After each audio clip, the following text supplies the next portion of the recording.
Welcome to the 9th episode of The Backlog Boat. I am your captain, Roberto Gonzalez. I fucked it up. Gotta redo it. No, you don't. Yeah, I do. Gotta redo it. Nope. You already blew out the fucking microphone by being too loud anyway.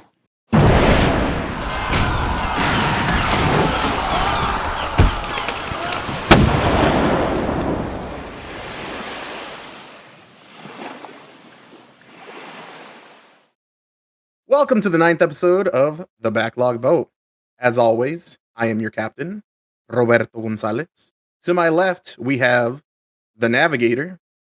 Hi, my name's Jacob. Robert fucked up the first intro. And also to my left, we have the doctor. Hello, I'm Stephanie.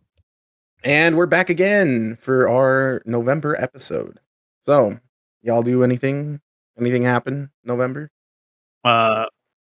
I feel like a bunch of shit happened, but yesterday was Thanksgiving, so we can just get that shit out of the way. How was your guys' Thanksgiving?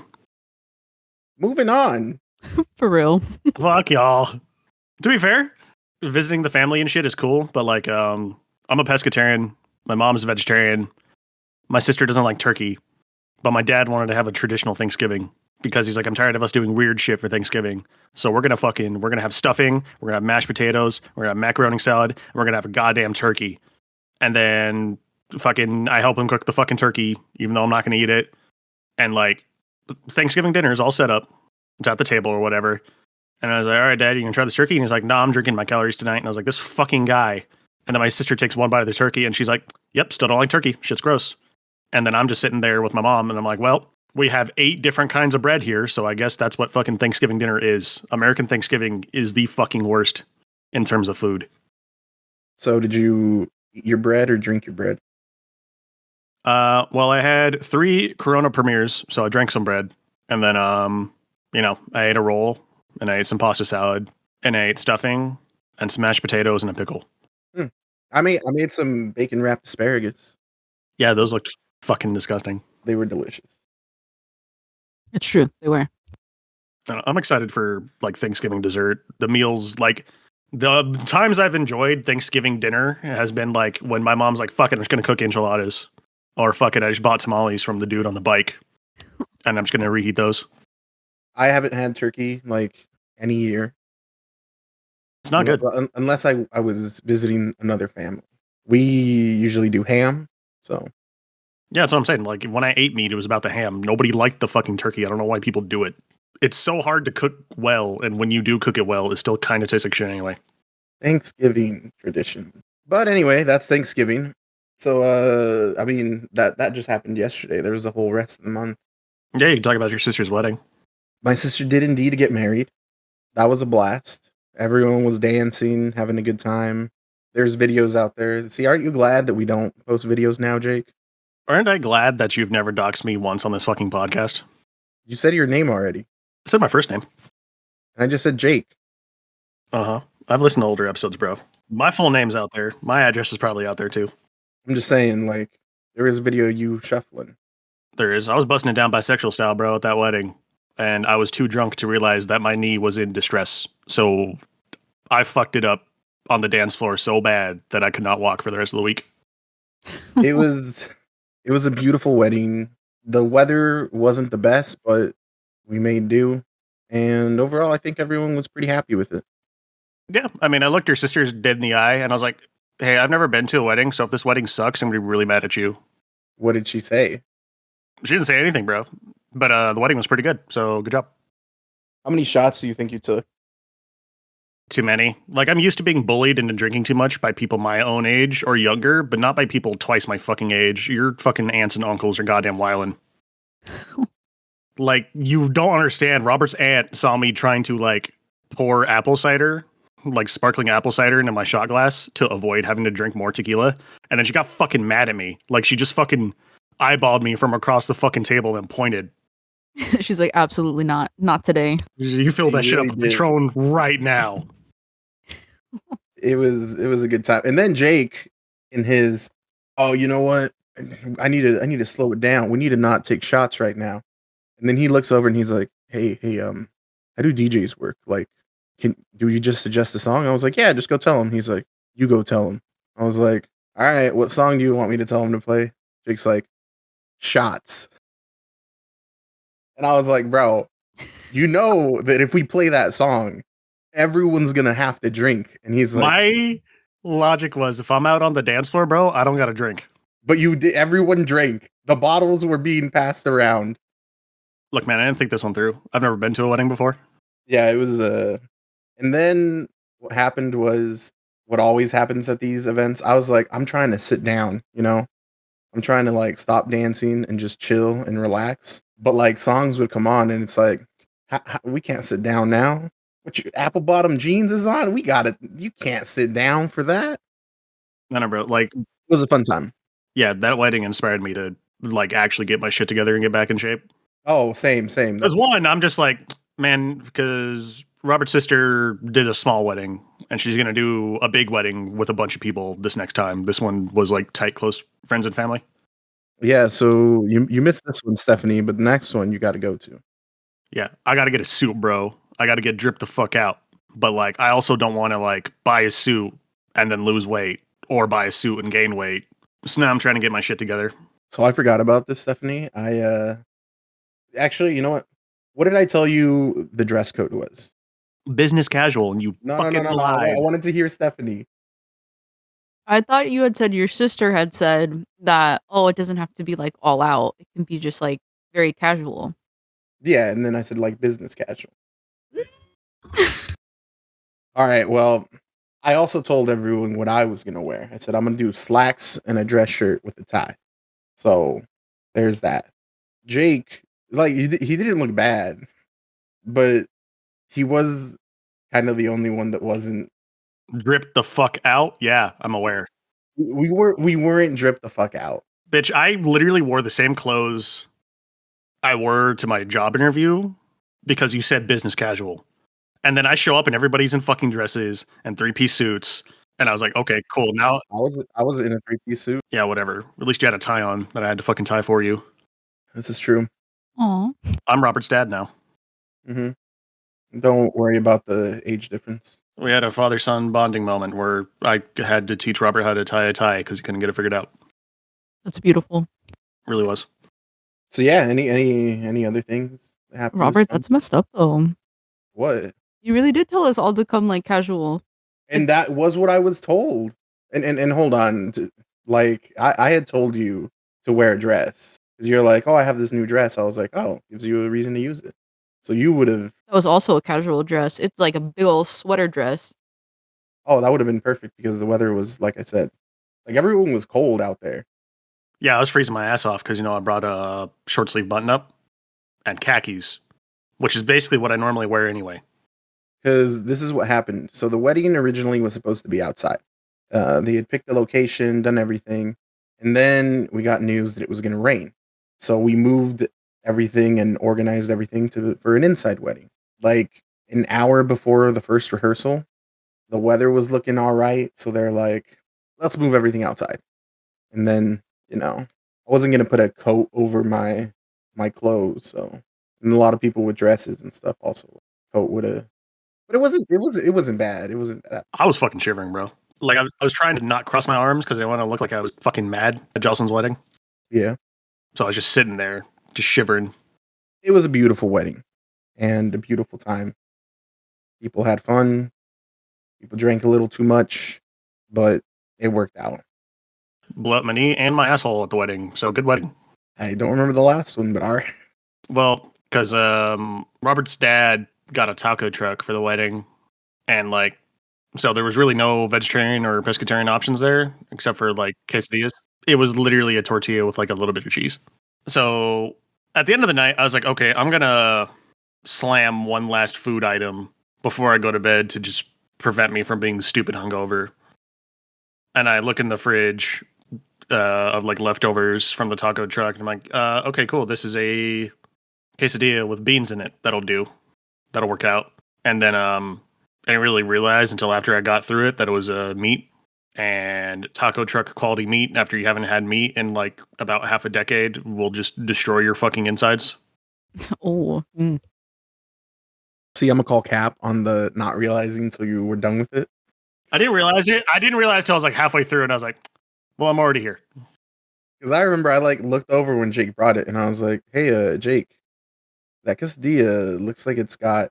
And Jake, like, maybe it was because he was drunk, but he like looked up at me and he said, "Yeah, your dad was kind enough to put some beans in there for me."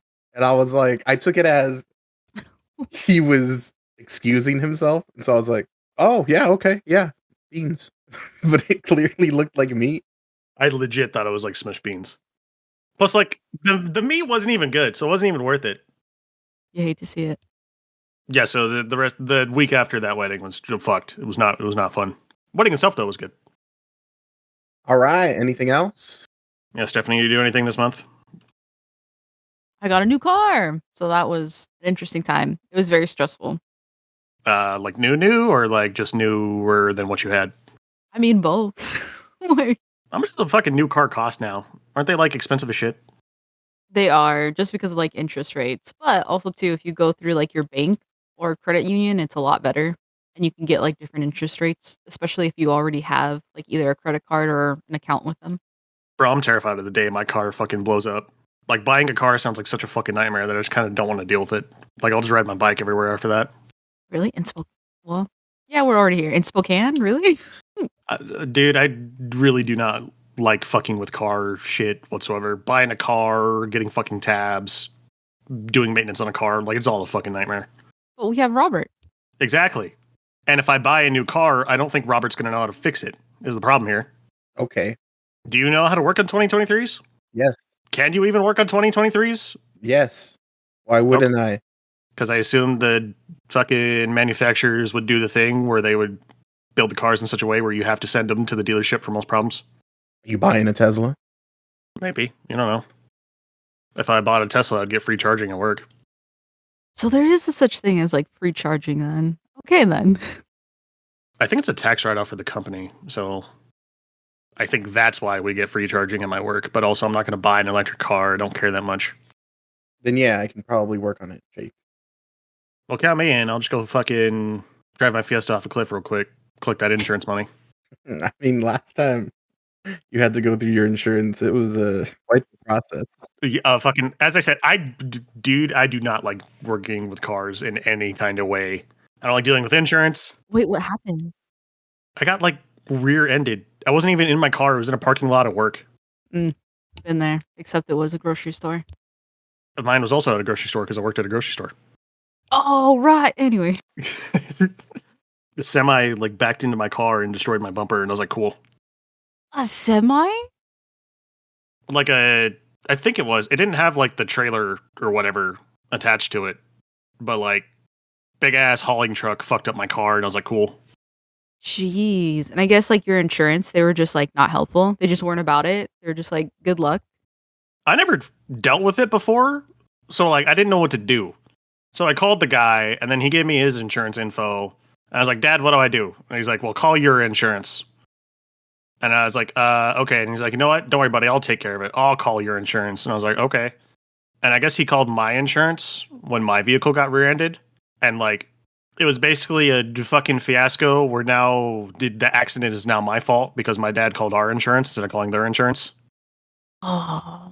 And additionally, like, the way it worked is instead of getting the money to fix my car, I had to pay for it out of pocket and they would reimburse me. So it was just a deal. And I was like, you know, next time this shit happens, I'm just gonna be like, that bumper's gone. I don't care. I don't care anymore. It's not worth it. So the other thing I want to add to this was it was such a small fix. Like we could have done it at the shop real quick, easy. But, you know, go through your insurance and whatnot because it should have been free for you. But I remember Jake's like, hey, you want to take me to go pick up my car? And I was like, yeah, sure, let's go. We get there. I just remember being in the car. I was like, all right, I'll wait here in case you need anything. And then Jake came back to the car and he's like, saying it's going to be like $6,000 or some shit. And I was like, what do you mean? You're the one that got into a crash. And he's like, yeah, I don't know what the fuck's going on. And that's how we discovered that happened. That is so messed up. Well, because like literally all the semi did was kiss my bumper, but it was just a dent and a scratch. And then the guys at the body shop were like, well, technically I can see through this little hole in your bumper now. So now we got to replace the whole fucking thing. And I was like, whatever, if I don't have to pay for it, I don't give a shit. And boy, do I have egg on my fucking face. When they were like, yeah, where's our money? It That was a is fun just time. yeah, I'm sorry, but that is just wild. I thought also too though, they're like supposed to do basically like an investigation or whatever whenever you get hit. So like someone will come out and they'll like assess the damage and like if it I don't know, if they're just like, "Oh, hey, this doesn't make sense." At least that's what my insurance did. And also too, they were trying to get like footage from around to see if anything had like caught it on camera or anything. I don't know, I took it to the body shop and they're like, yeah, we'll run you a quote. And they're like, we'll think it'll be this much. And then afterwards, they're like, yeah, well, there was a hole all the way through the bumper. So we just replaced the whole thing. So with parts and labor, it'll be this much. And then I was just like, yeah, just kill me. Like, I'm just going to throw myself into the Spokane River. Sorry. Not paying this. Jake just hands him the keys back. It's all yours, guys. Keep it. Oh man. It's new car, wedding, Thanksgiving. What a month. My mom makes a pretty good pumpkin roll. That's usually what I look forward to every year. That is like amazing. I don't think I had any desserts this Thanksgiving. It's literally the best part. I hear Stephanie makes a mean pumpkin pie. This is true. This is true. And I made a pumpkin pie from scratch before. Huge pain in the ass. And I can't say it tasted any better than a non-made from scratch pumpkin pie, but at least I understand the process now. How do you make the pumpkin filling, You saw me do it. buddy? You. I may have been there, but I do not recall. I want to be honest, I don't even remember you making a pumpkin pie ever. You can probably bleep their names. And her boyfriend at the time, when they came over, and I was making pumpkin pies for like Halloween or some shit. But anyway, you take a sugar pie pumpkin, you cut that bitch in half, and when you cut a sugar pie pumpkin in half, it'll have like a filling as opposed to a normal pumpkin. It has seeds. Yeah, but it looks like the inside of like if you were to cut a butternut squash in half or something, or like spaghetti squash in half, like it'll look like that. Okay. And then you bake that bitch after you got the seeds, and then the filling inside you throw into a food processor and blend that bitch with a bunch of spices, and then add cream or whatever and your sugar and spices, and then boom, that's the pie filling. It's literally just take a pumpkin pie, bake it, shred it into puree or whatever, and then that's that. Then you pour it into a pie crust and make it. Now I know how to make a pumpkin pie. Yeah, I was learning how to bake at the time, so I could add it on my Tinder profile. I mean, so it's a good thing to have on your resume. Say what you want, but I became a more interesting person, literally just so I could have a better Tinder profile. Wow. I just baked because of my depression. Just kidding. No, like I learned how to bake, I learned how to cook all these dishes. I like would go hiking and shit. I've like tried to learn in musical instruments. Like I did a bunch of stupid shit, worked out a whole bunch just to like make myself seem more interesting than I actually am. Jake, you are interesting. Yeah, but Jake in his default state of nature just kind of wants to play RuneScape and drink Coors Light. What do you mean go out to the club? I'd rather stay home and play RuneScape. Yeah, it's me, buddy. I'm him. Wine? No, sir. Coors Light for me. I'm just saying, bro, like when you gotta like reinvent yourself and you have the time to do it, it's I don't know if I'd say it's fun, but it's an experience. I mean, I feel like this is a perfect segue. Robert, did you do anything else this month? Maybe almost similar to reinventing yourself? Did I? You played Call of Duty. I did play Call of Duty. That did change my outlook on things. I mean, I was gonna say like everything with like your sister's husband, what you all are doing. I mean, I guess I could talk about that, but it's just the thing I'm doing. It's not really like How you doing, bro? What moves are you making? I'm doing Insanity, Yeah, bro. the fucking workout program that fucking sucks. It's the worst. I just don't think you like cardio, bro. Do you like cardio? Yeah. I don't like that it hurts my knees, but I like doing it. Jake, I have to apologize to you. I really do. Because guess fucking what? My fucking knees hurt after that shit. Yeah, it sucks, bro. It does. It's the fucking worst. I'm like, holy shit. Like, it's a little better now, but I remember like the first 2 days, I was like, I can't get up. Like, it hurt to get up, bro. Look, man, we just gotta get yokes, bro. Just gotta do it. My knees were like, holy shit. And so, see, here's the thing. I'm a dumbass, so I can't do everything in Insanity. Like, there's things that I just physically can't do. And so there's like these there will be like these other workouts you can do, like instead of that one. And basically what I've been doing is like if I can't do something, I at least keep moving. So I'll replace it with some other exercise. And I remember one time I was like, I forgot what it was, and I was like, okay, you know what? I'll just I was like, I'll do squats while they do that. And so I was like, yeah, cool. The burpees. Did you try to get out of doing burpees, you stupid bitch? No, it was some weird fucking thing that I literally couldn't bend that way. And so I'm doing squats and then I was like, all right, bet, next exercise. And it was like jumping squats. Like you had to like jump up and land in squat position and then jump back up and land in, so it was like squats plus a jump. Yeah, And those so suck. like yeah, I fucking killed my knees in squats and then I was like, okay, I guess we're doing these squats. And after those squats, it was like another type of squat. So basically I just did squats for 10 minutes straight and I almost died. Yeah, I don't really fuck with shit like that, like Insanity or CrossFit or T100 or whatever. They suck. Yeah, because like it destroys your joints, bro. Like I'm just not built for it. I feel better though, so must be doing something. I'm glad you're young enough and in good enough shape for it to work out for you. I said, if you're not like shredded, make sure to do that before your joints start going to shit. Working on it, bud. Same, buddy. All right, so that about wraps up our month. What are we going to talk about first? Video games, movies, shows? You're gonna try to fuck up the formula now? I thought it was always video games. Since we already mentioned COD, I am an idiot. I knew that Modern Warfare 3, the newest entry into the Call of Duty series, was nothing more than DLC for Modern Warfare 2. I knew that $70 was too much for this. And yet, I wanted to play the campaign. I told myself, yeah, it's $70, but at least I get the campaign and I want to see what they do with this. I pre-ordered it so that I could play it a week before it released, even though that week that I would have had to play it before anyone else, or like with people that pre-ordered it, was the week my sister was getting married, so I didn't get a chance to play it then anyway. What I did get a chance to see was everyone shitting on this fucking game because it was. How do I explain this? Because you don't play Call of Duty, do you, Stephanie? I mean, I'm not opposed to it. It's just not my thing, I guess. Okay, so basically what they did is imagine if they're like, hey, we're releasing Overcooked 3.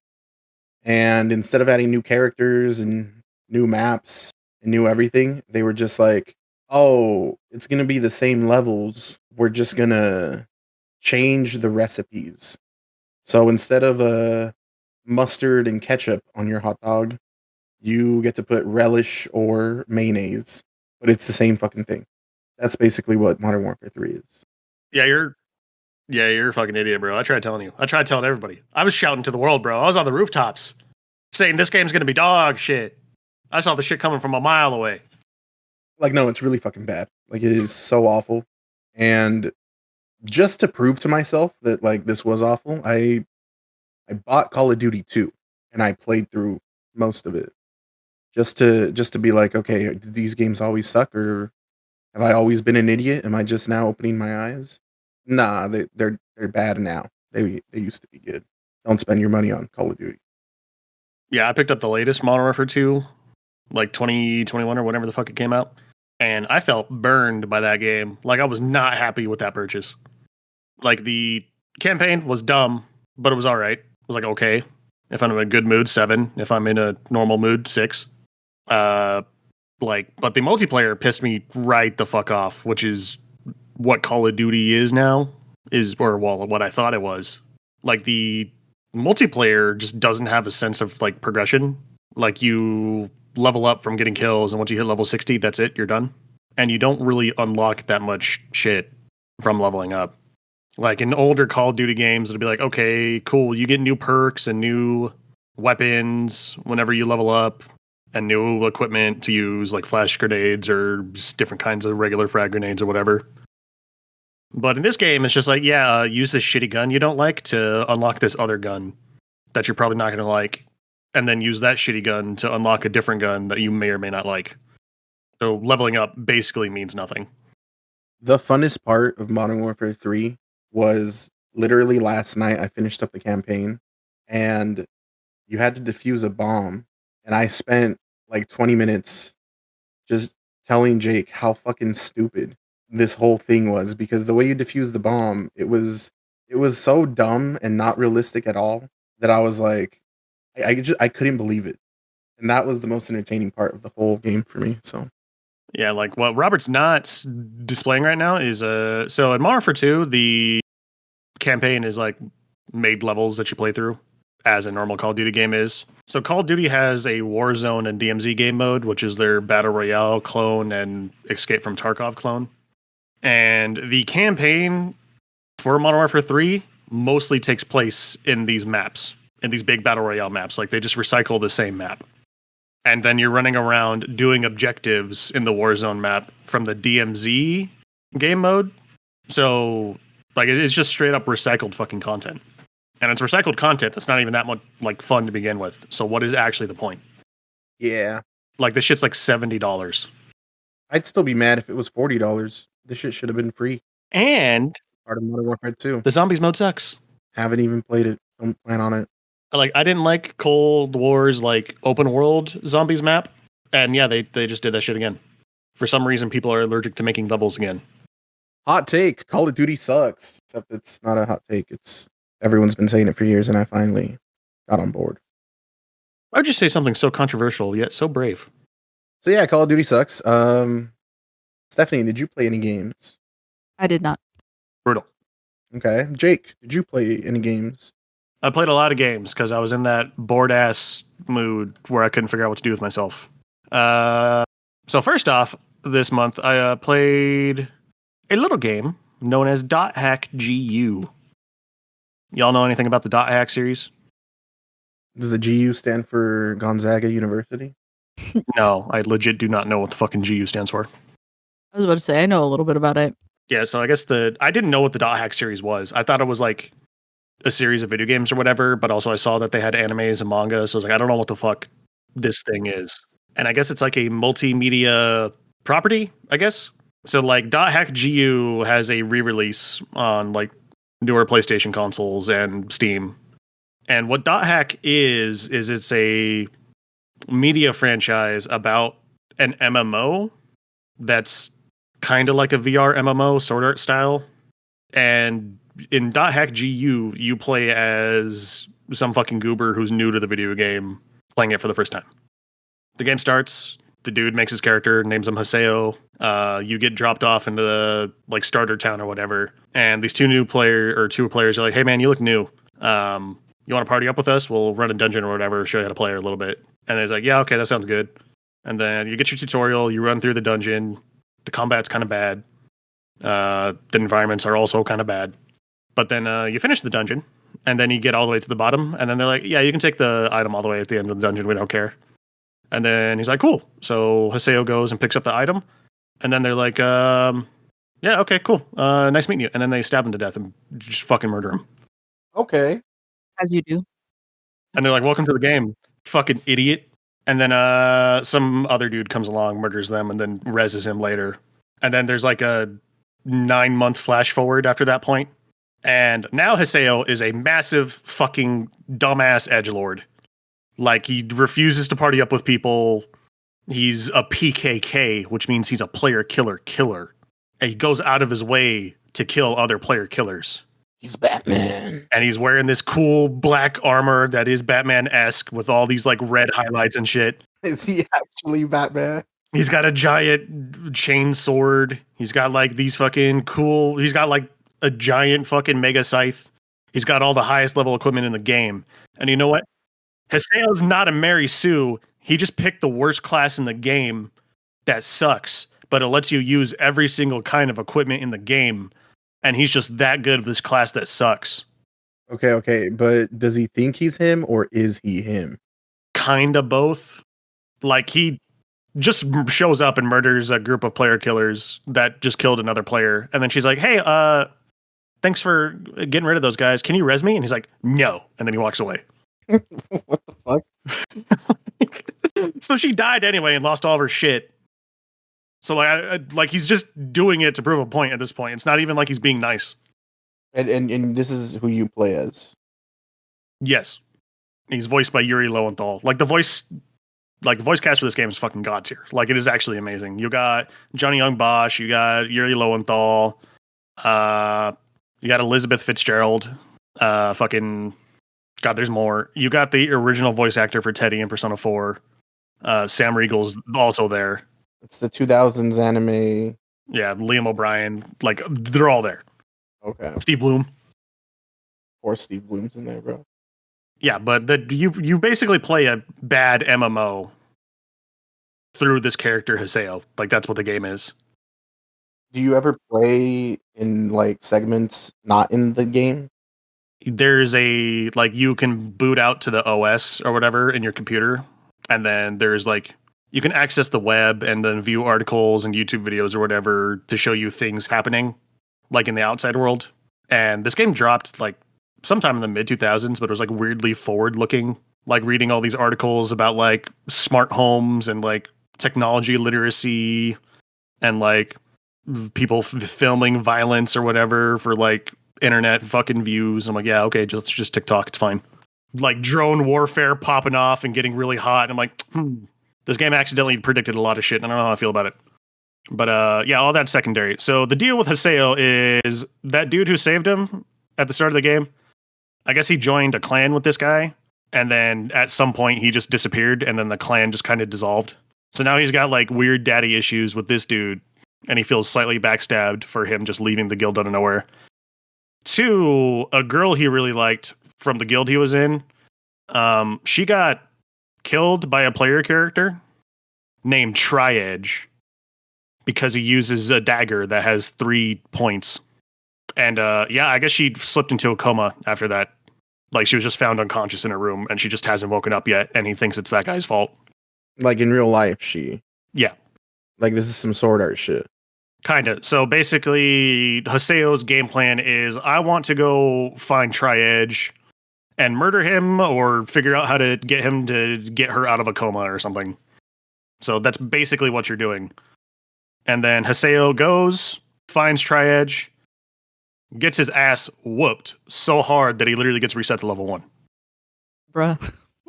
Like, your character was like level 130 something, and then he just gets his ass whooped so hard that he gets reset to level 1. God damn. Could you imagine? And now you gotta regrind your way back up, bro. So you can fucking fight Tri-Edge, I guess. And then you meet people and friends along the way. This game is really fucking goofy. Like, I think the narrative is the focus of this video game. I think that's the point. Because the gameplay is like, it's not great. It's a character action game, but like you're stuck into an arena whenever you get into a fight with something. And there's nothing to jump off of or climb on, so it's just a flat field, and then you're just fighting the thing in the flat field. And you have an attack button, you have a block button, and you have a heavy attack button. That's kind of it. And then I guess you can use special moves that all basically do the same thing, but they look cool. And you run dungeons, trying to grind your way up. Haseo gets involved with a group that sort of kind of knows what's going on with this weird in-game shit having an effect on real life. And then you side up with them, and then you basically just play a normal MMO. Like, this game is broken up into 4 games in like the re-release version, because I guess originally the second run of Dot Hack games was 3 games. So it'd be like Dot Hack GU Volume 1, 2, and 3. And the re-release added a 4th game to it. Is this game fun? No. Would you recommend it? No. It's like, it's so hard for me to make up my mind on this shit, because like, I beat the first volume, which took me about 22 hours. And like it was kind of boring, but it does set up some interesting things, and I do see gameplay potential here, and I played a little bit of Volume 2. And at the start of Volume 2, you get an email from the company that makes the game, and then they're like, hey bro, we just added all these new mechanics. And also there's all this other shit to do. And then the gameplay gets a little bit better. And I'm like, okay, I see how this is going to go down. They're treating every single volume like it's an MMO expansion. And they're adding more content, like new levels, new dungeons, new worlds, new weapon types, etc., as you play through it. So the last one should be fire. That's kind of where I'm at, but I was just like, this story is so fucking dumb. Like, it's almost interesting, but it's really fucking stupid. So I'm just gonna back off this series for a little bit, but I do see potential with it. So I'll probably go back to it, finish volume 2 and 3. Volume 2 has a card game in it that is not good, but I like it anyway. So shut up. You ever play an auto? I like how we didn't say anything. You ever play an auto battler card game, bro? Auto what? An idle battler card game, bro? No, I can't say that I have. You just pick the cards in your deck and then they play themselves while you're out running dungeons, and then you come back and then it'll tell you how many times you won and how many times you lost. That's not even a card game then. No, there's hella strategy shop. Because you have to look through the logs, bro. You have to look through battle logs and check like what the current meta is, so you can build your deck against the current meta. You want to talk strategy? Maybe what? Well, are you done talking about that game? I mean, yeah, kind of. I'll get back onto it. As I said, volume 2 eventually, but also the dialogue. The dialogue is fire, not because it's good, but because it's so shit. Like Robert got a taste of a side quest of Johnny Young Bosch justifying accidentally hitting on a 12-year-old. Yeah, the video games Jake plays do have a common theme. Shut the fuck up. I was about to say. Because it's an online video game, and he's like, damn, girl, you fine. And she's like, I'm a child. And he's like, oh, shit. At least it wasn't her dad this time. Yeah. I don't know, dude. Haseo's such an insufferable asshole that it makes me laugh. That's kind of what got me through the first game. Like, this man is the gaslight king. Like, there's a healer that he hangs out with only because she looks like that girl who's in a coma. Like, her player avatar looks like her. Like her character avatar, or like her? Yeah, her character avatar looks like his friend who's in a coma's avatar. Okay. And he just like emotionally abuses this woman constantly for no reason. Jesus. Like, she just likes hanging out in dungeons and then looking at the scenery and just chilling. And he's like, this is stupid. God, I hate hanging out with you. We're not getting any levels. We're not grinding any XP. Fuck.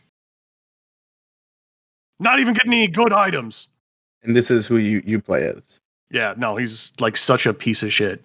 Like, he's borderline sociopathic, and like, bro, it's literally just a video game. Is it just dialogue, or do you have like options? No, it's just dialogue. Okay. But because it's just dialogue, most of it is voiced. Like, he straight up tells her, like, man, I can't fucking stand you and your stupid bullshit. Like, all you need to do is shut the fuck up and heal me. Like, goddamn, I don't like you. And then she still is like, well, I want to be your friend. And I'm like, this poor girl. I can fix him. I think she's like, I can fix him. Yeah, that's the point. Yeah, maybe I'll check back in 6 months after I've beaten volume 2 or 3 or 4. So there's a thing Jake and I do. I'm sure most people online do this.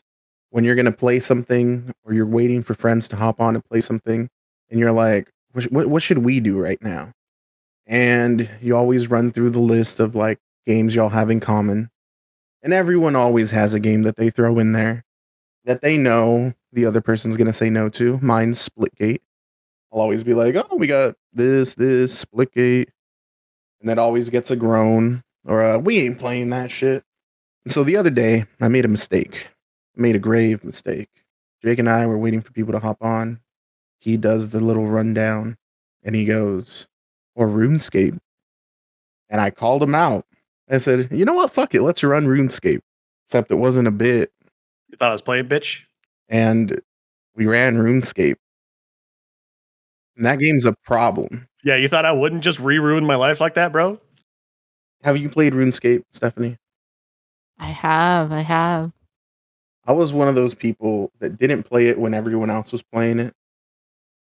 So I didn't really know much about it. Like, I knew people loved it, but I was like, eh. And I know that they have the old school version, which is the version that everyone was playing back in the day. So we ran that. I was like, how fun can this be? I spent like 2 hours fishing for shrimp and then cooking them. That's what I did. And I had a good time doing it. It's peak gameplay, bro. I do understand. Mm-hmm. Like, you don't do anything in that game is what bothers me. No, you progress, bro. You watch the number go up, and you watch yourself become the shrimp master. Like, I click one thing, and then I click another thing, and then thing happens, and then I click again, and then boom, boom, boom, level 2. And then I'm like, cool, do it again. Boom, boom, boom, level 3. And I'm like, cool, what time is it? 10? All right. Boom, boom, boom, level 18. Oh, it's 2 in the morning. What? Bro, this game is so much fucking fun. I've straight up been like fucking up my life this month getting back into RuneScape because now it has a mobile version that plays pretty good. I've heard this. I'm so glad that the mobile version I can't log in. Oh, you can easily log in. You just gotta set up your. Let's Authenticate your not. email, bro. Let's not. I need to only do this when I'm on my PC. I've been having a great time. I will say it was nice because, I mean, since you've played it, you probably know this. This was new to me, but I'm cooking the shrimp, and I remember I was streaming for Jake so he could like tell me how to do things, and my shrimp, they would like burnt, burnt, burnt, burnt. One orange one, burnt, burnt, burnt, burnt, and I was like, bro, I fucking suck. But now, you better believe all those shrimp are orange. Every single one. I am shrimp master. I can actually fish other things and I can cook other things, but do I? No. Only shrimp all the time. I did get milk and flour and something else. An egg. An egg for a cook. And that was cool, I guess. He taught you how to cook, bro. I did also accidentally start beating a woman. I'm sorry. A level 2 woman. Okay, because I like with the shrimp, like no, I was just trying to like move, and I guess I accidentally clicked her, and then my dude started attacking, and I was like, oh, shit, and it just like there was this level 2 woman, and I was like hitting her, and then she started to throw fists back, except apparently a level 2 woman is too much for me to handle because I had to run the fuck away. I was like, Jake, I hit a woman and now she's gonna kill me. And I was just running away and she kept following me and it's not a good time. Jake didn't help you? Jake was busy killing dwarves or some shit. I was hunting goblins and cows. That. No, like see, Robert hasn't gotten in deep yet because this game, now that I'm an adult, this game's a problem because I realize how the in-game economy works. And I just realized, like, oh, the point of this game is to get fucking money. And you use that money to reinvest it into yourself to level up. And then you level up so you can even get even more money. And then you fucking use your money to help yourself level up even more. It's a metaphor for real life. I was about to say that the analogy is just on point. Like, I came to the realization, okay, silver ore costs 50 gold per ore. I have made $10,000 from selling tanned cowhides. So I'm going to buy silver ore and then smelt it to level up my smelting skill and then sell the silver bars for $120 a pop. Just stonks, baby. They're just going up. I spent like 20 minutes designing my character. And I was like, shoulder pads? Cool. I'm going to look like I'm out of Mortal Kombat. Jake was like, colored hair? Cool. I'm a Hatsune Miku this bitch. Yeah, what Robert didn't realize is you wear a helmet for most of the game anyway, or like a wizard's hat. So like your face and body are covered anyway. That's fine. I know, like these quests though, what's weird is like the RuneScape quests are like weirdly really good. Like I was too stupid to understand them as a child, but like some of them are just like, yeah, go get me this shit and bring it back.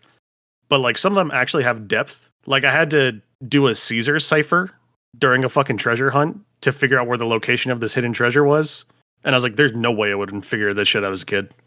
The what cipher? Caesar cipher. What is that? It's where you make a message and then you pick a number. And then you shift all the letters in that message forward or backwards that amount of times on the alphabet. I see.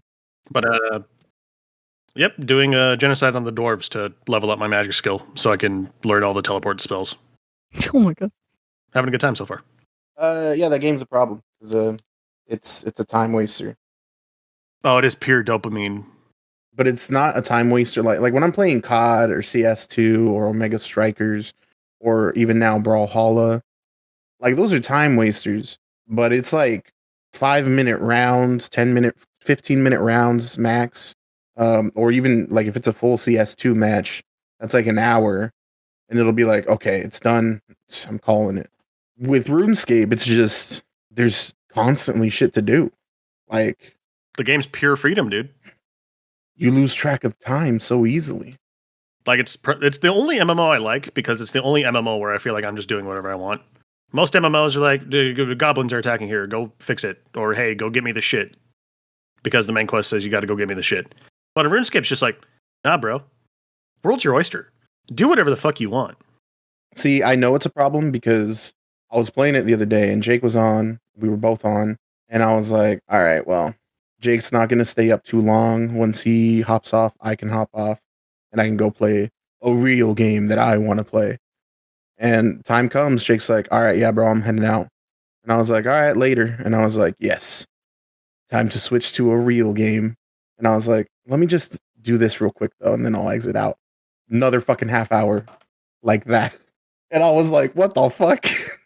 How? It's especially bad now that if I wanted a membership, I could afford it now. When I was a kid, I was playing this game back before I had internet. So I would run to the local library and then use my library card, which had a 2-hour daily time credit for computer use on it, and then use that 2 hours to play RuneScape in my local library. And it wasn't like close by. It was like the library was like 5 miles away. So that's what kept me in check when I was a kid. But now I'm an adult.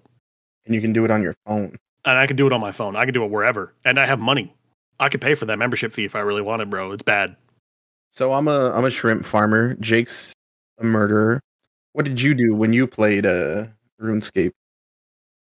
I also killed cows. Mm-hmm. Damn it, y'all murderers. Bro, that's why you keep getting beat by women. You got to kill more cows. And then you can take on any woman. There's a joke in there that I'm not going to touch. So that was RuneScape. It was Soundtrack's a banger. Robert disagrees with me. I just don't think it's like, Kind of want to firebomb his house. I just didn't think it was like all that, like I lower the volume. I listen to the RuneScape soundtrack on my free time, bro. I think it's that good. That's wild. We also played another game. I told you a little bit about it, Stephanie, and it's kind of popping off right now. We played a game called Lethal Company. This game's just fun.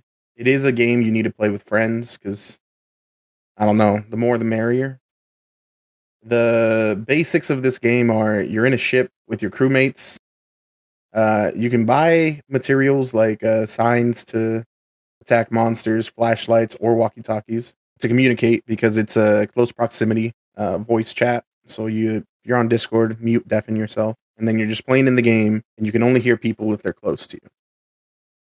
You land on random places. Well, not you pick them, but they're like it's a variety of different maps, and you have to go and get items that are worth money and come back to the ship and make enough money to keep your expedition going. It's your job or whatever. Yeah, you're like a scavenger / salvage crew for this big corporation that runs on like abandoned moon bases and then tries to like get salvage out of those moon bases. And these places have a bunch of things that want to kill you. That's it. That's the game. God, is it fun to like hear your friends get scared running at you, or you'll just hear yelling out of nowhere. You'll hear someone like scared out of their mind saying, "Oh God, there's," and then just cut off because they fucking died, and then you're just left in silence, knowing something is close to you. Oh wait, is this the one that you were saying that you like fell off? Yeah. When I played with Jake one time, I saw him jump over this railing, and it was the first time I'd played, and I was like, "Oh, okay, I'll jump over the railing that Jake just jumped off of," and I jumped, and I fell to an empty pit and died. And once you die, you can hear everyone. So I just heard Jake go like, "Where's Rob? Rob? Rob? Oh, this motherfucker fell, didn't he? Robert, did you fall?" And I'm just, they can't hear me because I'm dead. And it was just, it's a fun time. And like, what's so impressive to me about this game is like the audio work in this game is like outstanding. So like, it does have proximity chat, but the proximity chat always makes sense for the environment that you're in. So like there's a canyon level or canyon moon, and your voice will have like an echo through the canyon that sounds accurate to how it would sound in a real canyon. Same thing when you're like running through the tunnels in these like moon bases. Like my sister and I were playing, and they basically have face huggers from Alien that sometimes jump off the ceiling. I was walking with my sister and we had a bunch of shit on us, and like, okay, all we got to do is make it to the ship. And then my entire screen goes black, and I'm like, oh shit, one of those face huggers got me or whatever. And I'm like, Bryn, get the fucking thing off me! Get the fucking, take the side, hit it, hit me in the fucking head, get the fuck, like I'm screaming, like as loud as I can into my microphone at like midnight. I'm probably waking up my neighbors. And how it sounds on her end is like it's fucking muffled voice the entire time. And like I was panicking so bad that I accidentally hit the jump button and then threw myself off a railing into a fucking pit. And like I had no idea that I accidentally did it because I had a fucking face hugger on my suit that was slowly draining my health. It's just such a fun game, just because of the audio clips you'll hear from your friends are some of the best things I've heard in my life. Because you don't think you'll be scared, and then you are. Yeah, it's gonna be pretty fucking spooky, dude. Especially because like I didn't know what I have no idea what most of the enemy types are. I just knew there was a face hugger, and that was it. So like sometimes the amount of shit, like it also has like SCP style enemies sometimes.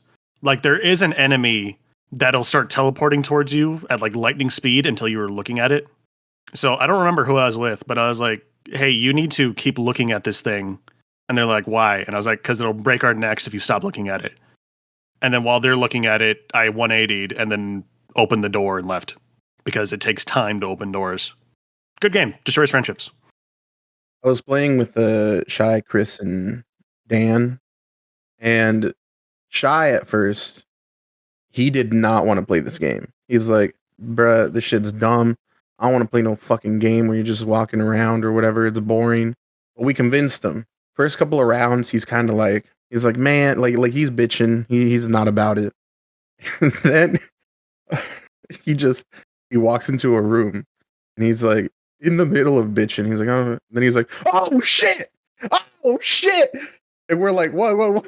And he's just laughing and running, and so we're like, all right, we gotta go. And then as he's yelling, we all go out the door, and so like Chris goes out the door, I go out the door, and we're like, once you go out like the big doors, like there's doors that lead to the outside, you can't hear each other through those doors. Like you can only hear yourself. Like if you're inside and you open a door that has like a little window through it, you can hear each other through those. But if it's like the exit door, you cannot hear what's going on in the building, and they can't hear what's going on outside, even if you're right next to the door. So we're there. We're like, all right, we're Shy because he was right behind us. I opened the door and I just see like the stuff he was carrying on the floor, and I'm just like, oh, all right, pick it up and get out of there. And I was like, all right, guys, we got it. I don't know what happened to Shy. Let's go. And you can have someone stay behind, like on the ship, and they can like see where you're going, and they can see red dots when like enemies are around. And so I was like, all right, guys, Shy's down. Just head back. Let's go.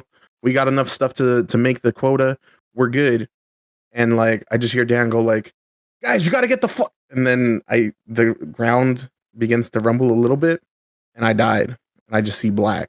And it's because depending on the map, the longer you're there, towards night, big monsters show up.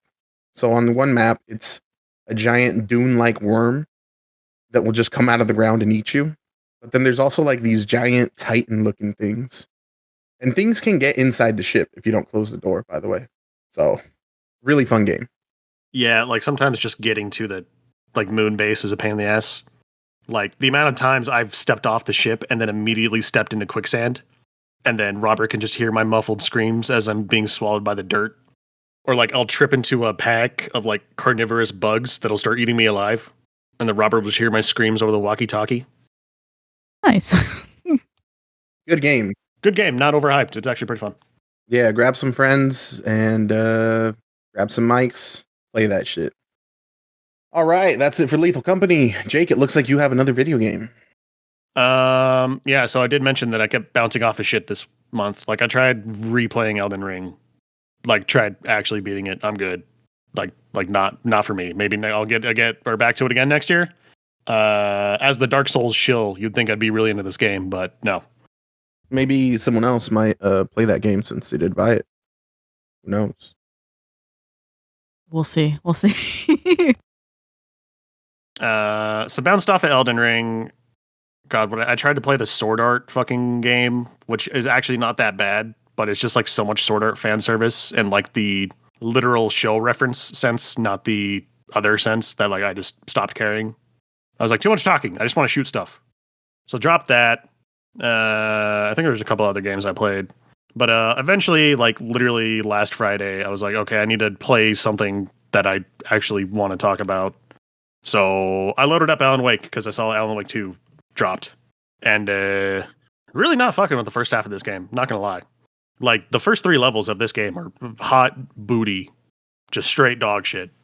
Like maybe it's because I'm like a Washingtonian, but I feel like the Pacific Northwest horror setting / like Twin Peaks reference fodder, like I just couldn't give less of a shit about.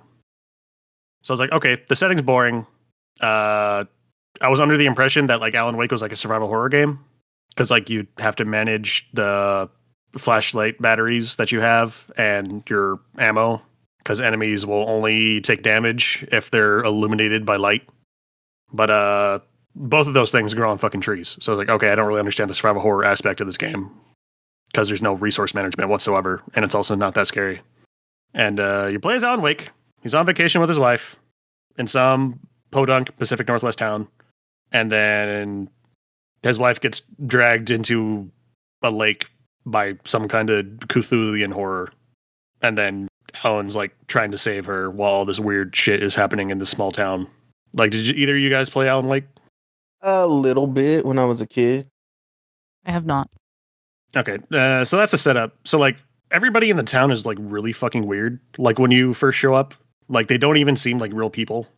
Initially, I was like, wow, this writing is fucking bad. And then I was like, oh, okay, these characters are this way for a reason. But once I hit that like halfway point in this game got like real fucking good.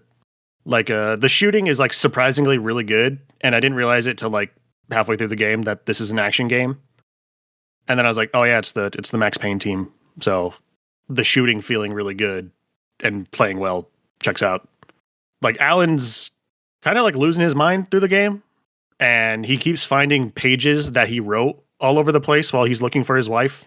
And you'll read those pages and then realize those pages are predicting the future or will tell you things that happened off screen that you didn't see that you weren't present for. And that part of it I thought was actually really neat. Because you actually do get a lot of like background info for what's happening to all these other characters while you're running around this town through those memo pages. Or like you'll read a memo page and be like, oh, okay, so like this character is going to die, or this character is going to get fucked, or this really bad thing is going to happen. And then it's just like you misinterpreting how the page or like how you read it. So I think Alan Wake actually being a writer, what I initially thought was stupid, dumb hack shit was actually kind of like interesting for this game. And like reality basically starts falling apart as you're playing this game, and that's when the levels start getting real fucking interesting. Like a primary enemy type in this game is just Gmod physics. Like a car will get possessed and then start like ragdolling all over the place and then just launch itself at you at Mach fucking speed. That's that good shit, bro. And you gotta kill it by shining your flashlight on it. But overall, I thought it was actually pretty good. Like I thought the narrative was dumb.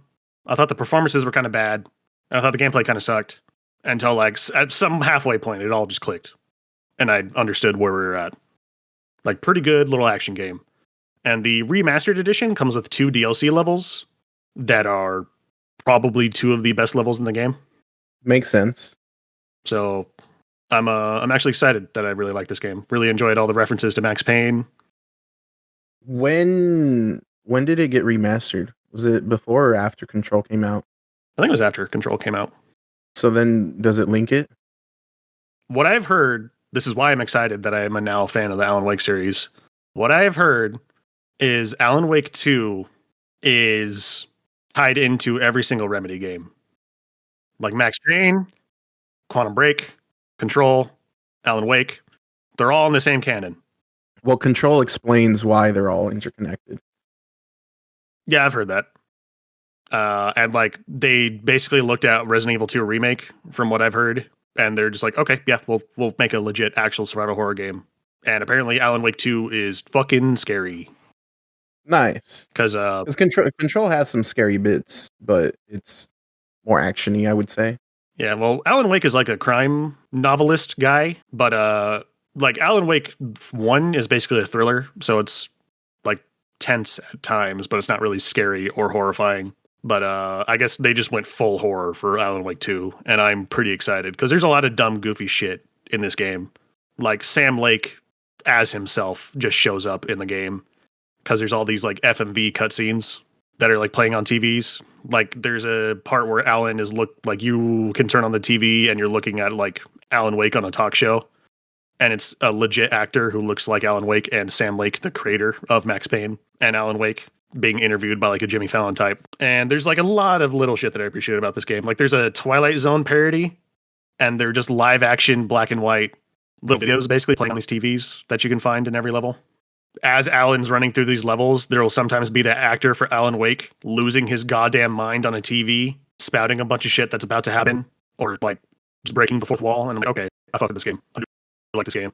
My biggest gripe with the gameplay is I think the dodge button is fucking booty cheeks because it's on the same button as your run button. So sometimes when you're meant to dodge, you'll just sprint forward a little bit and then just get your ass wrecked by whatever was coming at you. And if an enemy jumps on you in this game and you don't have like a flare on you to drop at your feet to get them off of you, you're basically fucking dead.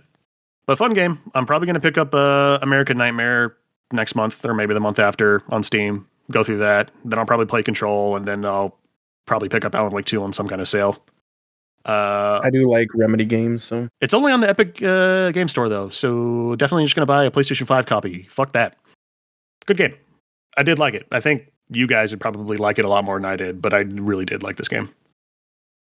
I mean, I own it, so yeah, it's like a love letter to like. Well, it's also on PlayStation Plus, but it's like a love letter to like Twin Peaks and Twilight Zone and Stephen King. Well, Stephen King helped write it. Yeah, 3 things I do not give a fuck about, which is why I didn't think I was going to like this game. But I really fuck with the first Max Payne. I think that game's a fucking masterpiece. So I thoroughly enjoyed this game. All right, we have one last game to talk about. Are you guys ready for this? Yes. Sure. I played a game. It's not really a game. It's more of a visual novel. Disgusting. But damn, is it a fucking entertaining one. I have never been more... I've never laughed so hard at a visual novel. I played a little game called Class of 09. Fuck, dude, I wanted to play this. No! I wanted to play this next year. No! Have you heard of Class of 09, Stephanie? I have not. Please educate me on this. No, it was supposed to be me, not him. I struggle. I wanted to send you guys clips of this, like every single second. Like you can ask Brienne. I sent her like the night I played this. I probably sent her like 2 hours worth of this game, just because it is one of the best games best visual novels I've ever played. I will avoid spoilers because Jake, we can run through this. There's also a Class of 09 re-up, which I also bought, and I specifically haven't played it because I was like, one time when we hang out, we'll just throw it on the Steam Deck and run it. Is that a sequel or is it like just remake? It's not a sequel. It's a reimagining. Like they just released it with Class of 09. They were just like, oh, you want more but different? Here you go. This game is wild. It's basically like a raunchy high school movie, like all the ones that we've seen. You know, like I Love You, Beth Cooper, Girl Next Door. Yeah, like John Tucker Must Die. Yeah. It's that kind of style, but it's so fucking funny because it's unhinged. Like it starts off, this girl, she's I don't remember if it shows her or not, but she's like ugly as she's younger, or she thinks she was ugly, and then she gets hot, or she thinks she's hot now. And she keeps moving from place to place. And finally, she kind of makes some friends. She's going to be a senior, and she's like, okay, well, gonna do my last year, and then they have to move again. And she's like, you know what? Fuck that. I'm finally at a good place. I want to stay here. Mom, just because you and dad are getting a divorce or whatever, fuck that. I'm staying with dad. You guys can go. And so she like packs up and leaves to her dad's. And then she gets to her dad's place and she finds him fucking dead because he killed himself. And his note basically says, it's your fault. And so she's like, all right, guess I'm moving. And Class of '09 is just her at this new school. And you're just running it like a visual novel, but you're a bitch. And also, almost everyone at the school is a pedophile. I'm sorry. It was 2009, bro. Like, Excuse me. What did I miss something? What was going on in 2009? It was totally fine in movies for a teacher to hit on a student or vice versa for some reason. like one of the first things that happens is you have to go you go to gym class, and you can either choose to like do gym or you can just leave. And I was like, all right, let's do this. You go to the locker room, and the gym teacher shows up, and he's like, hey, and you're like, you're not supposed to be here. And he's like, oh, you're feisty. I like that. And then he basically hits on you, and you have to like choose. And the options are literally scream as loud as you can or humor a literal pedophile. And the game is very tongue in cheek with it, but it is just like it's awful the things that guys will say to this girl. And most of the guys are like the guidance counselor, he like tries to excuse pedophilia. And then there's one teacher who doesn't hit on you, doesn't want to fuck you. And you're like, oh, okay, cool. I was like, oh, hey, maybe this guy ain't so bad. Nazi. What? He's a Nazi. He tries to get you to join the KKK. Nice. This game deals with suicide. It deals with, like I said, Nazis. It deals with murder. It deals with there's a school shooting ending. It's wild. This game looked fucking nuts, and the dialogue looked really fucking funny from a couple of clips I saw. That's why I was like, okay, boom, list it now. And it did seem like a parody of that era where like every single teacher is hitting on the fucking student for some reason. And I'm like, as a kid, I was like, this seems kind of weird. As an adult, I'm like, whoa, how the fuck did any of these movies get greenlit on the script? Yeah, no, it's pretty fucked. Like even looking at Scott Pilgrim versus the World now, I'm just like, yee, bro. Oh no, this is bad. Yeah, her being 17 and him being 22 didn't set off any red flags when I watched that movie in theaters as a kid. Is he 23? I thought Ramona was 23 and he was 22. No, he's 23. Brutal. 23. Brutal. Yeah, it didn't set off any red flags in my head when I watched it at the time, but now I'm just like, okay, yeah, that's just not gonna fly. Yeah, no, the dialogue is really fucking funny because like she just says what she means. It plays out like, imagine one of those raunchy high school movies, and then imagine if someone abridged it, and that's what this game is. Like I said, I would love to like say more things, but I think this is something you just need to like experience. Because you don't have to finish it all in one go. And one route is going to take you like 20 minutes, if that. It's just really funny. And I was scared at first, right? So that's one of the first things, right, that happens if you go to the gym. Humor a literal pedophile. And so there was a part of me that was like, I really don't want to go down that route and see what happens. But then, because I have 100% in this game, so afterwards I was like, okay, I guess I'll see. But I was like almost scared that like I would get a trophy, that was like, did you really try and like fuck your teacher? Get a Steam trophy that says this guy's a pedophile. Yeah, like I was scared that would happen, But no, like every time you think you kind of know where an ending's going, it doesn't go that way. It goes somewhere else. And it gets dark. Like at the first couple of choices end in a way that it doesn't go to the dark place, and you're like, oh, okay. And then like another ending was it was fucking bad. But it is very funny though. Like it's dark humor. It's not like, this isn't like a Doki Doki Literature Club situation where it's dark and you're like, oh shit. This is like, going in that it's dark and that it's comedic. Like if you play this, you will laugh out loud. Yeah, I'm still mad that you got to it before I did, but Whatever. It was really fun. And like I said, I still have Class of '09 the re-up. That's it for games. So Jake and I have been doing a lot of talking. What movies did you watch, Stephanie? Well, I guess I'll start off with the second one since I think we all saw the first one on my list. So, yeah. But I watched A Haunting in Venice. It was on Hulu, I think it was, and it was free. Basically, it's just like a murder mystery. And I don't know exactly when it takes place. Was it the 20s? Something like that? I think they had said something. But basically, they are all in this like kind of wealthy mansion type esque thing. And they have to figure out who ended up like killing somebody. And then another person ends up dying. And then a lot more people end up dying. And so then you're trying to figure out like who did it and like for what reason. And then you find out like everything else about the lady that lives in the mansion. 'Cause she ends up losing her daughter and they're trying to do a seance to contact her. And basically, the seance was all a lie. And you find that out in like the first 5 minutes. And then they kill like the seance lady, which is also in the first 5 minutes. It's just a wild time. I actually really liked it because in the end, like you just find out like a whole lot of different stuff. And I think Robert ended up seeing it. And I know that you saw a thing at the end, but like that's not even the craziest shit about it. So it was just wild. It is really slow though. And also, Robert had said that he fell asleep through it. And it is pretty easy to kind of like fall asleep through, but it just keeps you guessing on what's going to happen next. It was pretty okay. I fell asleep, but it wasn't like because this is boring. I fell asleep. It was like I was tired, and I put this movie on knowing I was tired.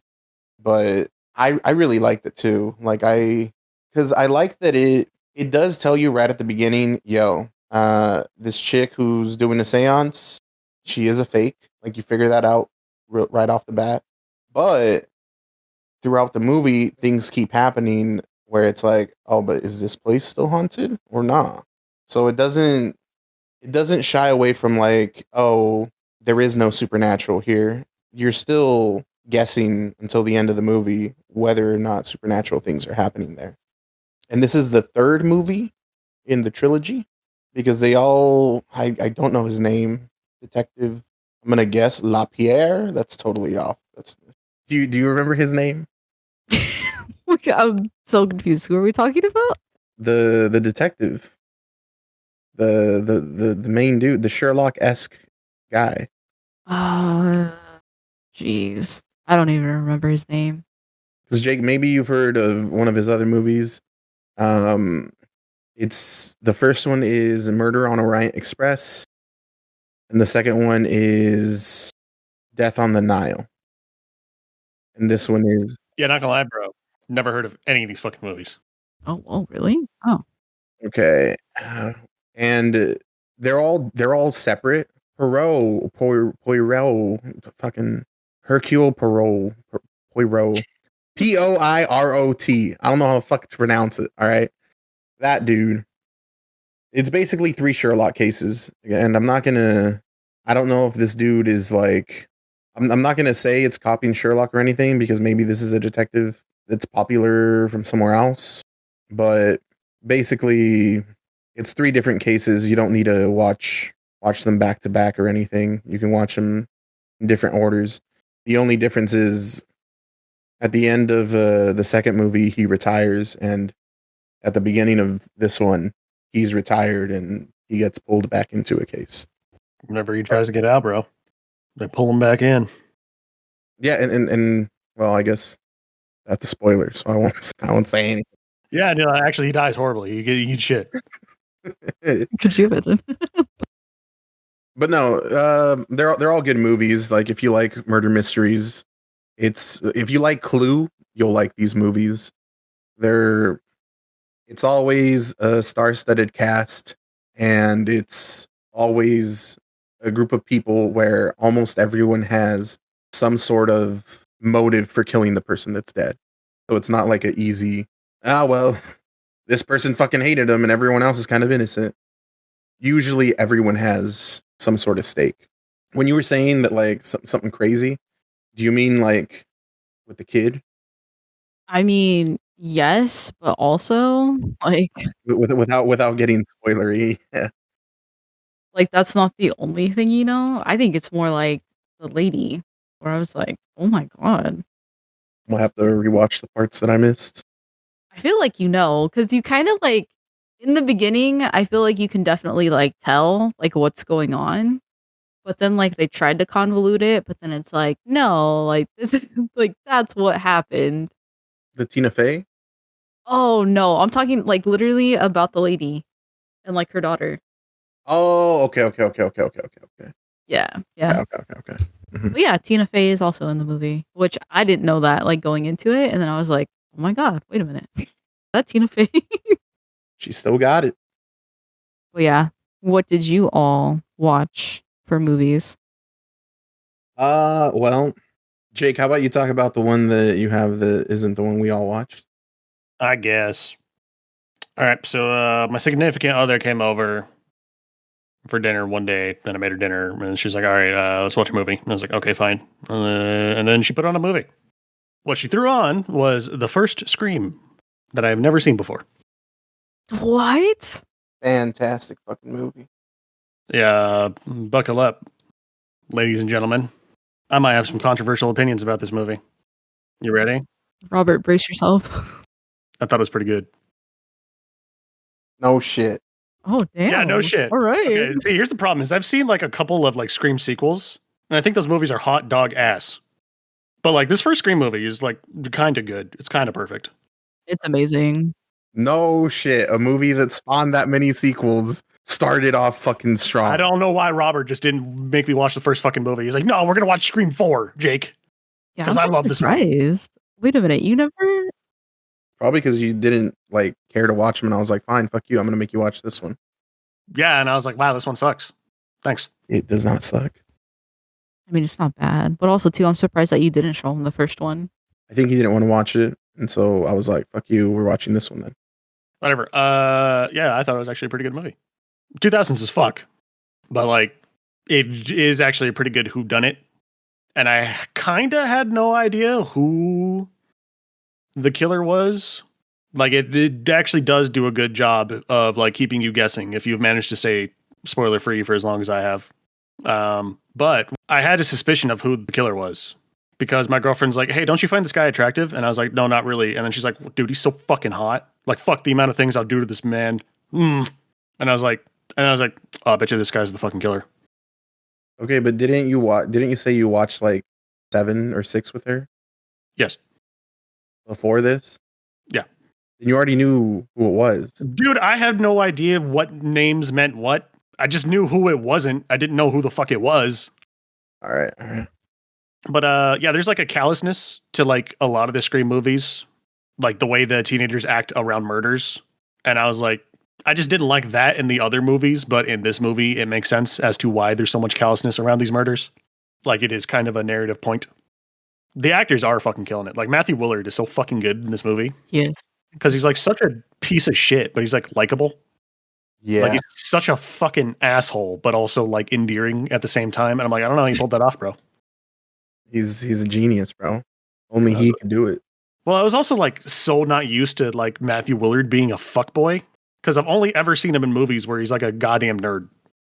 You mean Scooby Doo? You mean Scooby Doo, 13 Ghosts? I'm sure there's another movie he was in where he's a fucking nerd. But also like, yeah, the gore effects in this movie are also surprisingly good. Like I expected it to be like, okay, person got stabbed, oopsie, but no, there's just like a fucking disembowelment in like the first couple of minutes of this movie, and I'm like, damn. Okay. Yeah, plus you gotta also talk about that, how like, you know, the whole Drew Barrymore thing. Bruh. Like, I know you knew now, but like that was fucking wild, bro, when it happened. I mean, I'm sure it was like popping off at this. Like, I had no concept of Drew Barrymore. I didn't know if she was like a big actor by that point in time or not. She was on all the posters. Everyone thought she was the main character. Yeah, I didn't know that. My assumption was like, oh, this must have been like when Drew Barrymore wasn't like that hot yet. She wasn't like fucking in her career yet. I don't know. Fucking keep track of Drew Barrymore's career. So like, yeah, I guess that would be a fucking mind blowing fucking reveal. She was a Yeah, it was her idea too. Like she was going to be the main character. And then she's like, you know what? I'll do this movie, but like, wouldn't it be cool if I just die right at the beginning? And they're like, well, you're a big star. And she's like, yeah. And they're like, yeah. I don't like, nor because there's not like that many interesting kills in this movie, which I'm totally fine with. The ones that are interesting are there, but it's mainly like the mystery of it that kept me like engaged with this movie most of the time. And like, I also do like a lot of the characters. Like, the main character, kind of don't like her. Don't even remember her name. That's how little I like her. Her boyfriend, I think is pretty cool. Oh. Are Like, you talking about Sydney Prescott? is that her name? Bitch. Whatever. Her boyfriend being like, bitch, you really just try to throw me in jail? Are you fucking serious? I think him being salty about that the entire movie, I was like, okay. Matthew Willard, I said, killing it. Fucking Dewey is a fucking goober. Like, what a shitty cop. Like, what an actual fucking 100% buffoon status. Yeah, so it's nice to see his arc. I didn't get the arc, bro. I saw the beginning of the arc and I saw the very end of the arc. I don't even remember what the fuck he was like in the fourth movie. Because, like, I watched the latest Scream movie and this one. So, like, my impression going into this movie is like, okay, Dewey's a cop that's got his shit together. He's here. He's going to solve this case. And I'm like, oh no, this guy is like legit a fucking, like, he's just a fucking goon. He was young. Donut munching, ice cream having, bravado fucking wearing ass, reporter fucking. Well, Like, I didn't expect him to be the comedic relief in this movie. I said, I like just saw the latest Scream movie, so I just assumed he was like a grizzled cop man. He is then because he's old. He's young in this one. He's a rookie. But yeah, I thought it was like a legit good mystery. Like, as I said, it did keep me guessing for most of the movie. Like, the only thing that like was resonating in the back of my head is like, my girlfriend loves the character of Scream, the man in the mask, and she really keeps talking about how much she wants to fuck this character. Well, I mean, I don't think it's the man in the mask. I think it's the mask because it's a different character in every movie. So I don't fucking know, dude. But she was like, specifically this person, bro. You wouldn't? And I was like, I don't know, bro. Not my cup of tea. you're like, Matthew's right there. What are you talking? Bro, Matthew Willard, bro, fucking killing it, dude. But yeah, it was pretty good. I did actually like this movie. Like, all the mysteries and all the payoffs I thought were quite good. So congrats, you got your one, Robert. You got the thing you like that I also like. that's This is a amazing. treasure. Yeah, treasure this moment. This is going to be a core memory for your 30s. I mean, I've known the movie's good, so it's my favorite scary movie, and it has a line, "What's your favorite scary movie?" Like, it's And a scary movie made for people who watch scary movies. Yeah, like the meta shit didn't annoy me as much in the first movie. I feel like it wasn't as overt in like the fourth or sixth one. Because it literally started it. Yeah, That shit didn't happen before. It felt okay. Without Scream, you wouldn't have had Cabin in the Woods. I mean, sure. I said, I was like, the problem was like at the time I had only watched subversive horror movies. So Robert showing me yet another subversive horror movie when we watched Scream 4, and I was like, I'm kind of tired of this shit. Why can't I just get a normal slasher? Yeah. Good movie. I'm glad he liked it. See, he could. I was just thinking, like, for a second, I was like, "Oh God, here we go," and then I was like, "No, there's nothing he can say." There's no way. There's no. I have a list of arguments ready to debunk this shit right now. Jake's fake news, dude. We all also watched another, I guess you could call it a horror movie. Not really. Yeah, what would you call this? A thriller, I guess. A mystery thriller. But hey, he always comes back. This movie sucked ass. I don't think it was that bad. I don't think it was good. We're talking about Five Nights at Freddy's.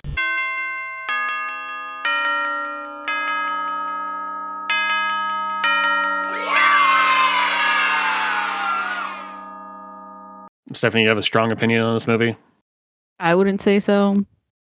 Like, it was pretty fucking mediocre. Set piece, fantastic. Josh Hutcherson, amazing. Oh yeah, Josh Hutcherson's a fucking dreamboat, bro. He's just a fucking sad, tired boy in this movie, and I'm all about it, and I'm here for it. I still like Matthew Lillard in this. Yeah, Matthew Willard shows up for a little bit. He wasn't in it a lot, but I liked him. The costumes look cool.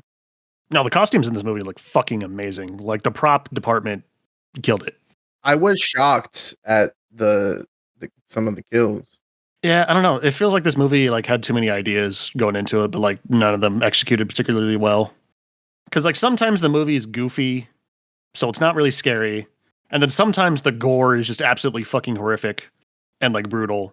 But like it's just like a weird rubber banding in tone, and also the weird dream plot like is dumb, and I felt like wasn't really that necessary. Like it felt like there was too many hands pulling on this movie. But when the cupcake started to fly, though, Yeah, that's Bruh. what I'm saying. Like this movie's, it just felt like it was too many things. I feel like it was trying to appeal to children too much, but also be a brutal horror movie. Like I feel like they should have just gone probably rated R. yeah, I get Five Nights at Freddy's is popular with children, but like I really do feel like this movie needed to be rated R. kind of did. Like I didn't give a fuck about Matt Pat. Like who cares? I mean, yeah, I was more looking forward to Markiplier, but he was busy. Now this movie's like almost good, but as I said, it's just like it falls apart in the writing and tone department hard, which makes me sad considering how fucking good the props look and how some of those kills are absolutely fucking horrifying. I mean, they might go full rated R for the sequel. Who knows?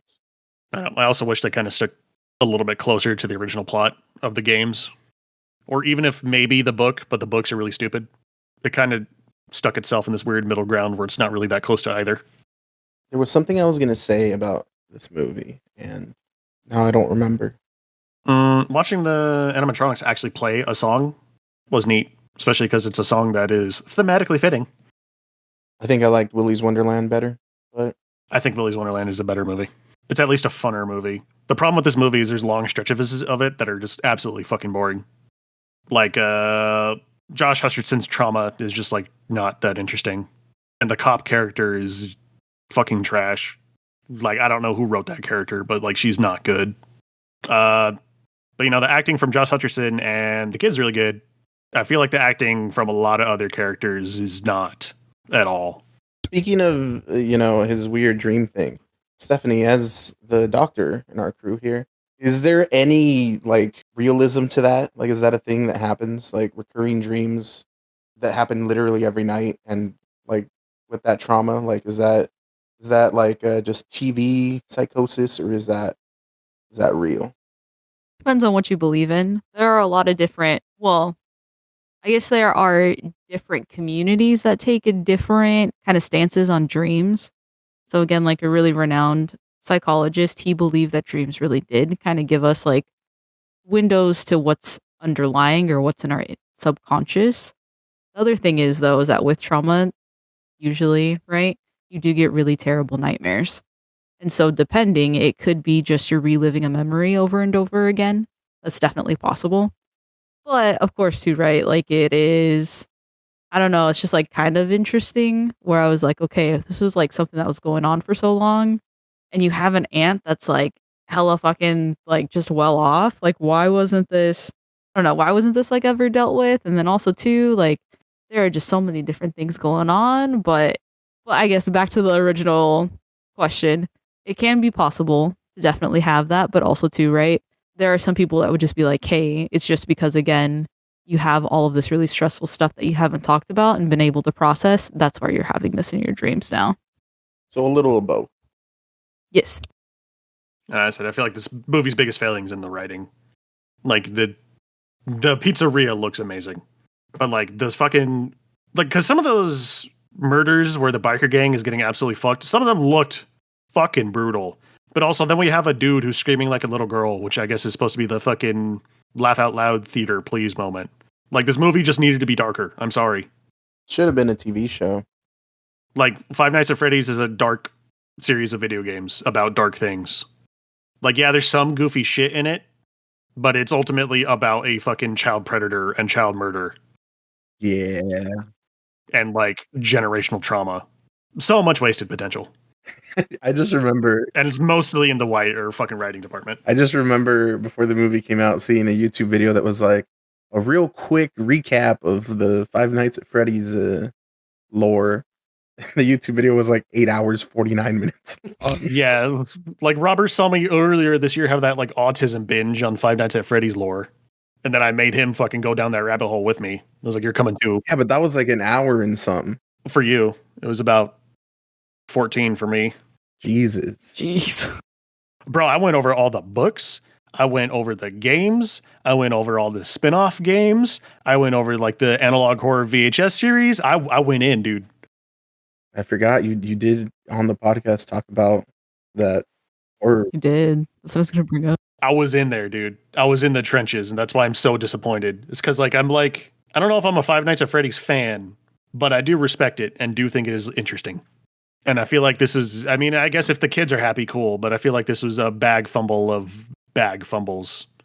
Like, the Five Nights at Freddy's games are almost like 9 years old. Most of those kids who grew up with those games are adults now. yeah, that's fair actually. I forgot this came out. Wow, while I lived in Tri-Cities. Yeah, like what, 2016? 2016? 2015? Damn. When the first Five Nights at Freddy's dropped? Let's not talk about it. Whatever, the game still scares me too much to play, but I can respect it from a distance. Before I talk about this last movie, I gotta say, I had a conversation with Jake after one of our recordings, and we were talking about the podcast. And Jake goes, "Yeah, man, we keep just talking about things, and like when it's like, yeah, it was good. We're just like, the music's good, the actors were good, the art style was good, it was good." And he's like, it's kind of boring to just talk about good things because there's not much to say, not much to criticize. And he said, whenever I'm listening to that, that's like the most boring part of the podcast. And at first I was like, nah, man, like, come on now. Like, I originally started this. I wanted to do this for like us to have something to look back on after a year, see if we've made any progress in anything, have kind of like this little memento for us. But then as I'm editing and I'm listening to things and I'm hearing it over and over and over again, it kind of gets to my head a little. And I'm like, is this boring? Like, man, Jake talks about like choosing things that are going to be interesting to talk about versus just doing the things he wants. Maybe that's the way to go. Like, maybe that is what I got to do. Maybe I got to, cater to what will pop, what'll get views. But then I thought about it and I was like, no, you know what? That's bullshit. I'm not going to fucking choose to watch something or choose to play something just because it'll be interesting to talk about or it'll be a headline. I'm just going to watch and play what I want to play and keep having a good time and just enjoying what we're doing. All right, so the last movie I watched was a movie called Gay N-Words from Outer Space. Yo! Bruh. This has been in my backlog too, bro. Has it? Yeah. So I watched this. You've probably seen it on TikTok or seen it somewhere when people are like, Google what space movie came out in this year. Yep. And then you Google it and this pops up. And I was like, I'm going to watch this. It's only half an hour. Oh, is it And actually man, that short? huh? So is it actually that short? Yeah. But man, is it entertaining. So it's all in black and white, and it follows a crew on a spaceship. I believe the spaceship is called Ring Musculatoris 2, and it has a variety of characters. Characters such as Captain B. Dick, Dr. D. Ildo, Sergeant Shaveballs, and this is a group of men that have, they have evolved and become a race of people that are stronger and better and happier because there is no women. And then they discover that there is a planet called Earth. And in this movie's words, there is scary female creatures inhabiting this planet. I agree. So they decide to do the only thing that they can do and liberate the men of this Earth by going down there and getting rid of all the women on planet Earth. Finally. Take me now. Doing God's work. And so at first they're like, okay, we got to send someone down there to like see what's up. And so they like teleport a dude down to Earth, and he shows up and he's looking around, and it looks to be like outside of this terrible crime ridden city. And there's some dudes around doing whatever. And then there's a woman who is clearly a prostitute. And she like walks up to him and is like, hey, you looking for a good time? And he is visibly shocked and scared. And he's like, ah, and he pulls out a fucking laser gun and just blasts her. What the fuck? And she disappears. And the people around are like, yeah. And then he gets sent back. And they're like, what did you do? What happened? And he's like, oh yeah, we gotta save these people. And so then there's a montage of them going down to different parts all around the world. Like they go to Russia, specifically Ukraine, and they get zapped down there.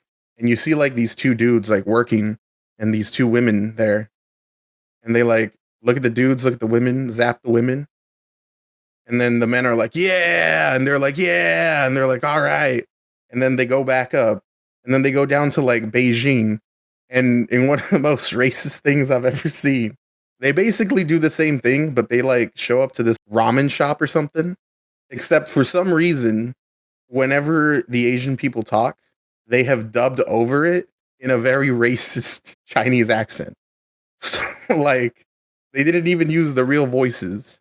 But then the same thing happens. They zap the women and then they're like, yay. And there's a lot of other stuff that happens that is equally wild. But yeah, if it's on your list, Jake, it's 30 minutes of your life that you should definitely give. Wait. So, but that's like the plot of the movie? Like they just have to get rid of all of the women? That's the struggle? That's the strife? Like we men are oppressed, Stephanie. Something you would know nothing about. You would know nothing about gender oppression. I mean, that is a statement. I hope that stays in the podcast. I can't wait for my neighbors to hear what I just said and then just fucking hear like my door kicking down.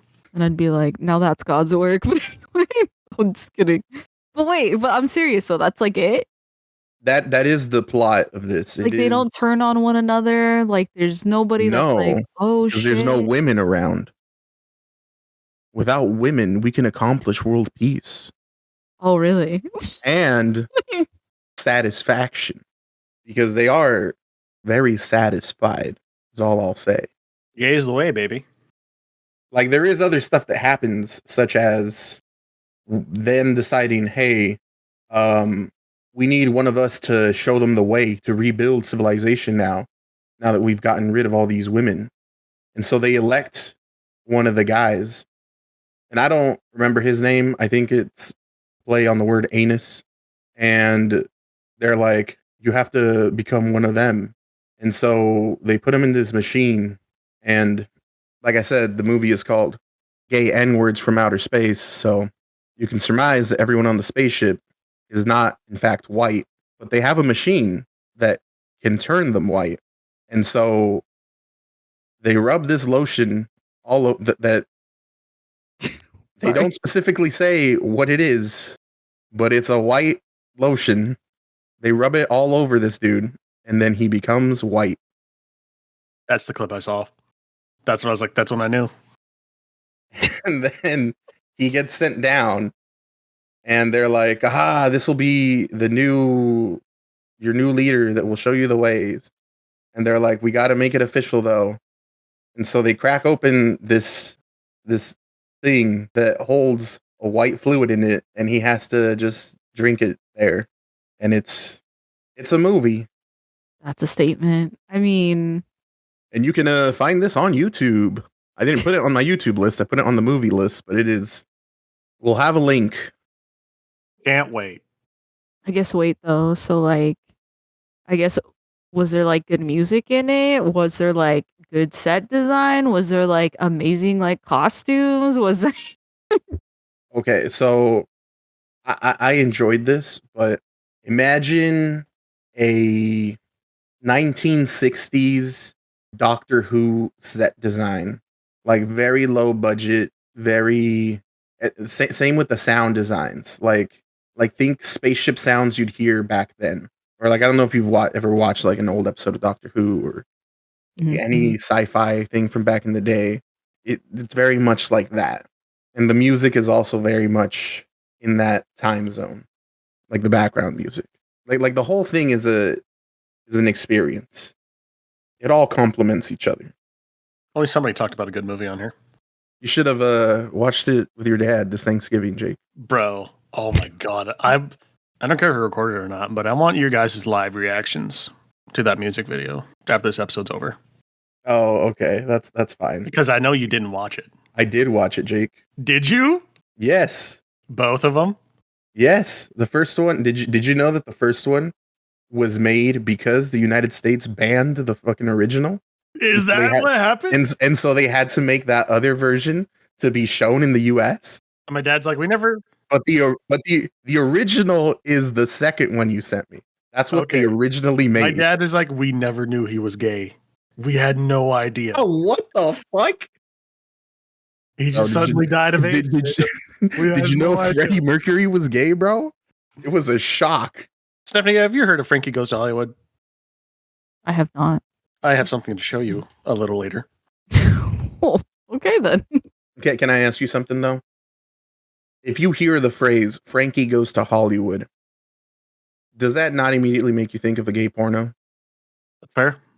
I mean, now that you kind of like bring it up, I guess if you were to tell me like this was going to be like completely innocent, I don't think I would believe you going into it. It's on YouTube, so it's able to be on YouTube. Barely. Still on there. Are we transitioning to shows?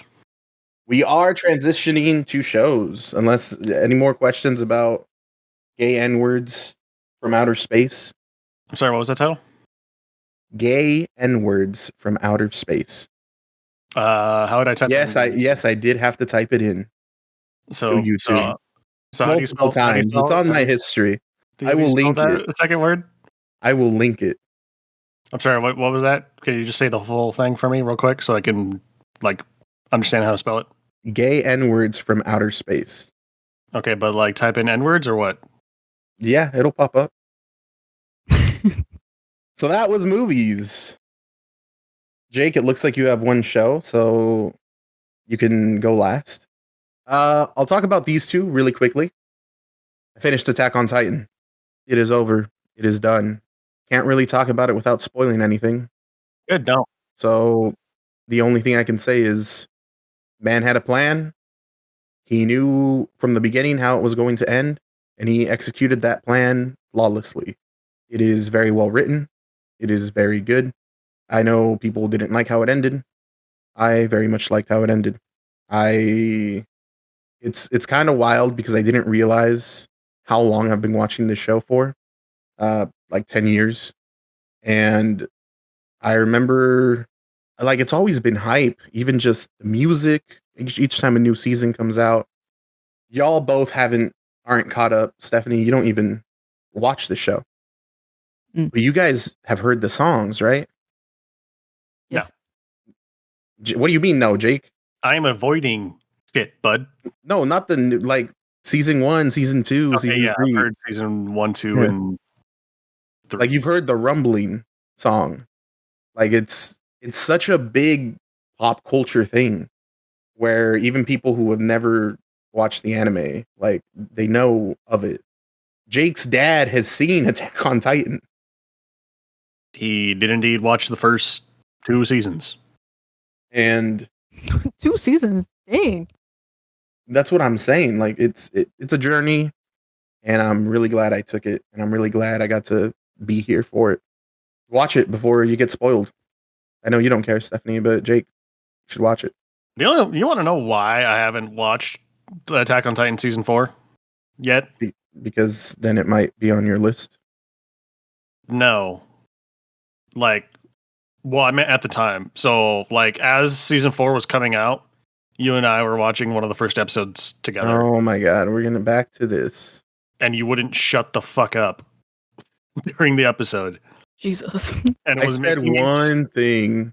You kept talking throughout the entire episode, and it was making me so mad that I was like, okay, I just need to watch this by myself. I said one thing and I shut up after it because it upset you so much. You kept talking through the whole episode. I don't recall this. Because we were getting blitzed. You usually don't watch shows that you care about when we're getting blitzed. So for this reason. So I don't know. I don't know if that tracks. We don't even watch Letterkenny when we're drinking because you don't like watching things that you want to retain. Yeah, I have to rewatch that last season. I know we watched it. I know we finished it. I don't remember anything about it. Well, you should watch it, Jake. Yes, that is on my list. I will put it when I'm in a mood to watch things by myself. You live by yourself. I don't visit you. Robert, being in the mood to be by yourself and just being by yourself are two different things. That's fair. The second anime that I finished was Baki. And I know that Jake and I have differing opinions of what should have been the ending because the anime did it. It ended when it needed to end. The manga's still going, I guess. Don't read the fucking manga. Just don't fucking read it. Just don't know, don't care. I think it ended perfectly. I'm very happy with it. I'm so very satisfied with the way that played out. Start reading the manga until the maximum tournament arc, then transition into the shitty TV show, then watch the 2 seasons of that, and then watch the Netflix show. Do not do what I did and then just read the whole fucking thing. Really good. 9.5 out of 10. Attack on Titan, 9.8 out of 10. All right. Stephanie, why don't we talk about one of the shows you watched? Jeez, oh my gosh. Okay then. Well, unless you had any questions about these two anime that I don't think you have watched or care about. Well, I mean, Baki did show me the clip, and you showed me lots of different clips, if I'm being completely honest. Of Baki, yes, that's true. Very true. One of these days, maybe. So, but I guess really quickly, I'm just gonna say this about the Britney Hulu documentary. It was wild. Is there a lot to say about it? Probably, but right now, probably not, just because that's not the documentary that I really want to talk about. But if you haven't watched it, it is pretty wild just to see everything that Britney Spears had went through, even just being a kid, and also too everything with Justin Timberlake. And it wasn't even Justin Timberlake that did all of the crazy things. He did a lot of them. Her second husband was also a piece of work, and I was like, goodness gracious. And then her family too. Kevin Federline. Is that his name? I thought that was her second husband. Maybe? I was about to say, it's a really young kid. Or he's younger than her, I should say. Is this a documentary made to piggyback off of her book? Or is this literally because of the book? It's endorsed by it? It doesn't really quote anything from the book, so I think this was probably in the works before it came out, if I'm being completely honest. But it has a lot of similar stuff though. You end up finding a lot more out about the dad and what he was doing. And of course too, right?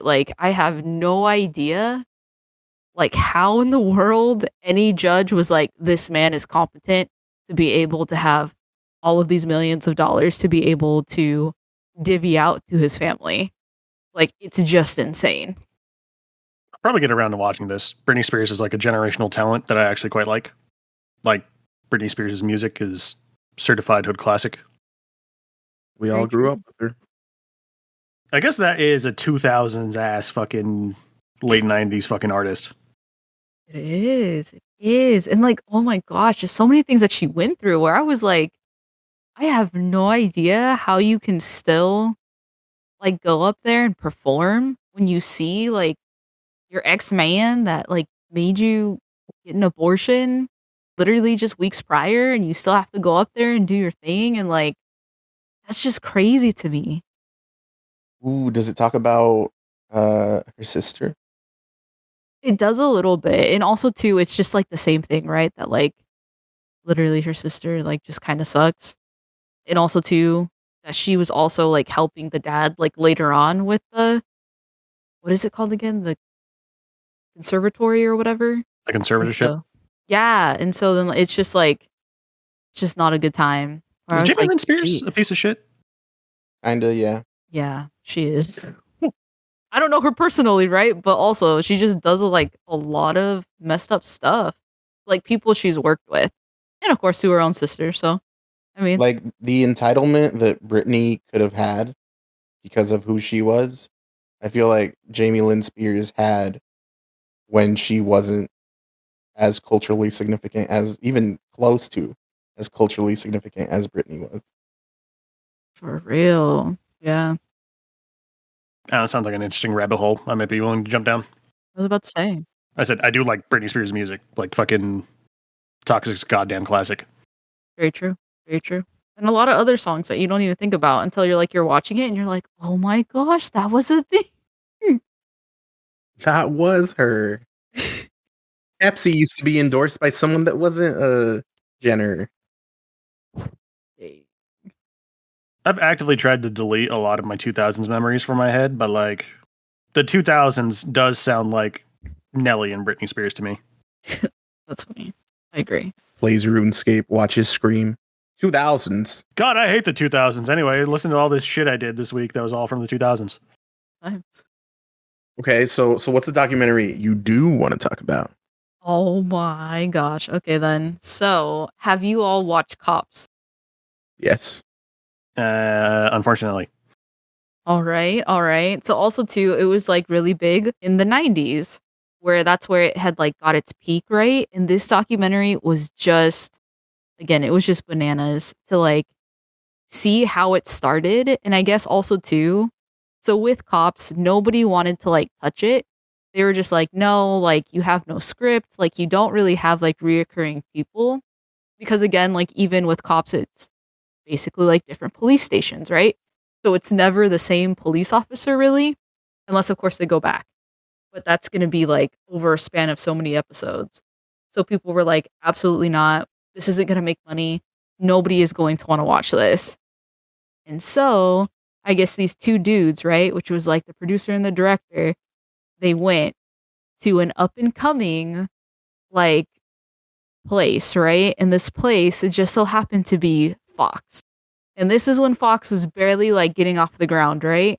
And so they're like, yeah, we'll do this. We'll see how this goes. And it's like an instant hit. Like people love Cops. Like they are just like, oh my gosh, like this is so amazing. And it's just wild to see this in the documentary. You see it from one of the producers' like eyes, and then you see it from the director's eyes. And the producer's like, oh yeah, like we did the best we could with what we had. Like it was what it was. And like we were helping not only like the people in the communities, but we were helping like the cops and really just getting people to see what police officers have to go through and really empathizing with them. While on the other side, the director was like, yeah, there was like a lot of stuff that we did do, but also there was a lot of harm we caused because also, I guess they had said that this was like raw footage. Well, technically it wasn't. It was all footage that the police officers got to review. And also too, right, like the head of the police station, they got to review all of the footage and take out whatever they felt like put their station in a bad light. Hey, remember when I beat the shit out of that fucking minority because I don't like minorities? We need to cut that. Like we can't have that. And remember when I took a bribe and then I got a blowjob from the girl in the back and then I let her go? We need to not show that. It's that might make us look a little morally gray, you know what I'm saying? Are you being facetious here, or is shit like that actually in the documentary? Oh, I haven't watched this documentary. I was just No, but I guess like but there are very like similar things. So there are going to be a lot of different points that like another I guess they have like different professors from different universities that actually like looked at Cops and like kind of dissected it on what was going on during that time.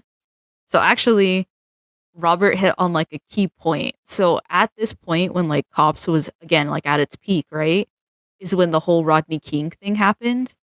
And again, I guess for like people who weren't alive at this point or again who are really young, this is like basically what happened with George Floyd. So basically there is this video, a home video, right, that somebody ends up taking of this man, Rodney King, getting beat up by I think 5 or 6 officers. and like people are saying like, hey, stop, like this is taking it too far, and like they keep just beating him. He doesn't end up dying, but there are protests everywhere basically. And the major one is, I think it's in LA, and this is where like looting and stuff is happening, and it's just terrible. And I think in the documentary it says like over 500,000, right? And I think even like after that they give you a new number of how much damage was caused because of these different things that were coming up. So again, you have like this narrative from cops being like, "Oh, like these are just like friendly people who are like helping people all the time, and like, oh, they're not actually after minorities." And then you had everything that happened with Rodney King. And also some of those same like cops were in what's it called? Were in like Cops, I guess, like the TV show. So then it was just like, okay, wait a minute. Like we're not seeing everything. And also too, I thought it was really interesting as well because there is like a professor on there that's like, hey, policing first started like way back when, and policing started like through like basically like slave patrols. Which again, right? This would be like way back when slaves were a thing, and like basically taking them back to their masters.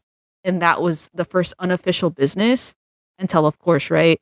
Then police officers continued to do these things. And it's just like, it's just wild. And I was just like, geez, this is crazy. And the documentary just goes off about like a lot of different things that happened. Cops did end up getting like discontinued, but now it is back. And so I guess people are saying that they are using all of the clips from it now. Who really knows if that's happening? Highly doubt it. Right? I was just like, this is bananas. There's no fucking way. That shit is very precisely edited. There's no way that either that or like, because back then it was just random footage that they followed, right? I'm guessing I haven't seen Cops now, but is it body cam footage? No, so back then, like literally, it really was just a producer, right? And he had a camera and like a boom, and they were like just running after people like the whole time. Yeah, back Yeah, then. But I yeah. mean, like now, is it still a dude chasing them, or is it like I think it's both. So then body cam and then also like somebody filming. okay? So then, yeah, they know they're being filmed. So I feel like now, at least, they should be. Cops are more aware of their image, and if they have someone chasing them, recording them, I feel like they're not gonna want to. They're gonna feel even more accountable. So I think that is a good thing. I think so too. I think also they had like highlighted on this as well. Like there would be people who just wanted to be on Cops to be on TV. Because again, right, that was before really the internet. So like you got your name out in a different way. Like they even had like where people would like be like, "Oh, this is my mixtape." So that was like a pretty funny and like a different way to like be like, "Oh, hey." Like there were a lot of different things going on. But I guess also too, it did kind of talk about like again from the director side, how he was like, yeah, there would be times where we would be like so tired because we were like running after people the whole time that like sometimes we would intervene. Like let's say that there was somebody filming, right? And then we were up in a car way ahead and they just so happened to pass us. There's like one time where I'd got out of the car and I like just tackled the man to the ground because I was so tired and just so done of waiting with this dude. And like they do show that like the footage of it happening and how like seamless it looked because he tried to get out of the shot so quickly so that it looked like the cops are the ones that did it. I was just like, my God. One, what a snitch. Two, that's really funny. Like, could you imagine just out of nowhere, you're just running and then all of a sudden this man just like jumps and tackles you out of this car? Like, Yeah, no, if I was him, I'd be like, hey, that ain't my job. I'm gonna let this guy run and I'm gonna get the footage. Like, I ain't a cop. yeah. Well, again, right? Like, they're running after them the whole time. That's like his point, and he's like, I just wanted to stop. I just wanted this to be the end of that day. Fucking did a Looney Tunes fucking foot trip just so I didn't have to chase this guy down. Pretty much, pretty much. But I guess also too, I did tell like Robert about this that like during the documentary, they did show though there would be times where there would be like friendly fire to either the cameraman or also to right like the director, and so it would just be like bananas, and you do get to see that on footage where all of a sudden I guess like a cop is like freaking out, right? And you don't actually get to see this in Cops, but he ends up accidentally firing at the cameraman, and you just see the camera fall to the side. And then you hear just everybody freaking out and like calling the ambulance, and it's just like, that stuff really happens. Like, dang. And that was stuff that we didn't get to see, like when it was like on TV. Yeah, no, I feel like since they got to choose what was I on would there, want to see a snuff film, to be honest. they're definitely gonna be like, oh yeah, cut out the part where we shot the camera guy. Yeah, they're like, no, we don't need that. Like, that's not gonna look good for us. If I was the director and I got shot, I'd be like, leave that in. I took bullets for this shit. I want the people to see me get shot because they were blanks, Jake. At least I think they were blanks, right? You said? Yeah, they were. So dude lived. Still bad. Probably He still had to go to the ribs. hospital. Yeah, but For blanks? a blank can actually kill you. Yeah, if it's at like point blank. Yeah, like he was. they'll bruise your ribs or break bones. So Yeah. See, So continue. What? I was gonna say my worst memory or my fucking where Cops lives in my mind space is it was the worst part of G4, and it would always piss me off, and then I would have to change the channel. But this documentary sounds fascinating. it was. I guess also too, yeah, it's kind of like, it's just a weird thing to think about. That was something that happened. That was something that was like okay to be on TV, but also too like how even heavily edited it was. How different we got to see something than the actual reality of things. yeah. I mean, a long time ago, I remember seeing somewhere, maybe it was an article, maybe it was a post, I don't know, where someone's like, cops body cams should be like streamed live on Twitch or something. And then like the cops get donations for their precinct, and also like if they're good cops, people can donate. And that way all cops are always being held accountable, and it incentivizes them to be good because if they're good, they get more money. I mean, yeah. I mean, other than the fact that you might get the occasional snuff film. Yeah, that's kind of the problem, Rob, Yeah. is that's inevitably gonna happen. You think fucking Twitch or YouTube or any streaming platform is gonna let that shit fly? Let's go kick, bro. Okay, sure. Fuck it. No, fuck kick. Kick is very problematic. All right. Okay, I guess. And Twitch and YouTube aren't. Yeah, but like kick, I feel like is a little worse. That's not what we're talking about here. Cops documentary. I was about to say. Yeah, I was like, it was good. And again, I think, well, no, actually, no, that you get to see like at least like different sides of everything and you get to know a lot about it. And so I thought that was a really cool thing. And also, too, how it did have such an impact on like everybody involved with it as well. So, yeah, that's one. Any questions, Jake? No, I mean, yeah, I've just never had a large interest in Cops, but the documentary of how Cops was made, I see like that is more interesting to me than the actual show Cops. Because like I lived in Yakima, bro. I was just like, yeah, okay. I can just walk See outside. this shit every day. This is not interesting. One of the guys I worked with at O'Reilly was actually on Cops. Sick. They used to film it around where he used to live. That's wild. Mm-hmm. All right. I did it. I finally, after hearing that it's so good, I was like, I'll watch Ted Lasso. God fucking damn it. I hate how much I fucking love this show. Positive masculinity, bro. It really it is the most wholesome shit I've ever seen in my entire life. Very true. Like I talked earlier about how like, oh, I keep seeing comparisons to the bear. It is nothing like the fucking bear. It like you watch Ted Lasso and you just feel good. Like it's just a feel good show, a feel good time, and it's entertaining. And it's like so wild to me that it's like how do you write this shit? I don't know. Did you learn anything about soccer? Football is life. It is also death. You don't need to know anything about soccer to watch this show. It doesn't like you know basically the things that you need to know already. If you know how red flags, yellow flags work. I don't. Well, I played soccer and I know how to play the sport, bud. I played it and I didn't get it. I didn't. Oh, I thought you said you played it. I did play it, but I didn't get it. Oh. So the coach, Ted Lasso, also does not know the game of soccer, so it's fine. So is it just a show about a coach not knowing what he's doing, just trying to do his best, or what? I don't think this is a spoiler because it's brought up really off the bat. The basic premise of the show, I'm speaking on season 1, by the way, is there is a woman who went through a divorce and she won this, I guess I'll say soccer, but this football team. And she got it in the divorce. It's her husband's like most prized thing. Like he fucking loves this team.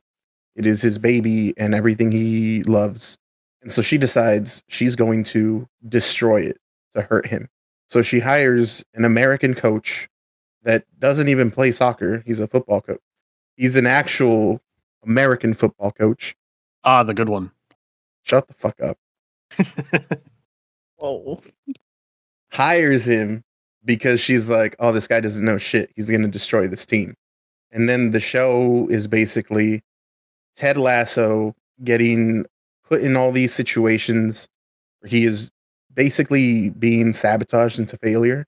But his whole personality and how he goes about things is how he wins, is how he keeps going. And even when he loses, even when things don't go his way, just his outlook on life and his positive attitude it's just beautiful.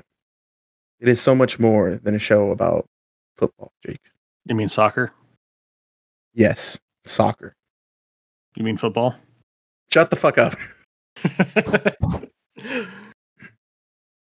It's because I know Stephanie's seen more than I have, but another thing I really like about the show is there are multiple times where you're watching plot thread go, and it's like you get to a point and you're like, oh, okay, I know what the drama is going to be here. I know how this is going to play out. And I'll use an example that's not in the show, but you know how most rom-com movies, everything hinges on like a miscommunication. Uh-huh. And that's like the whole movie is resolving that. There are multiple times on this show where you see a plot being primed up that way, where like, oh, this happened. Now we're going to see this play out and how they're going to solve this. And the show doesn't do that. People just aren't stupid and they'll just communicate and face things head on like real mature adults. And so it never is an issue. So the show's a fantasy. I feel like it's more realistic in that sense. I think also too, it is like good to point out that it is like overseas.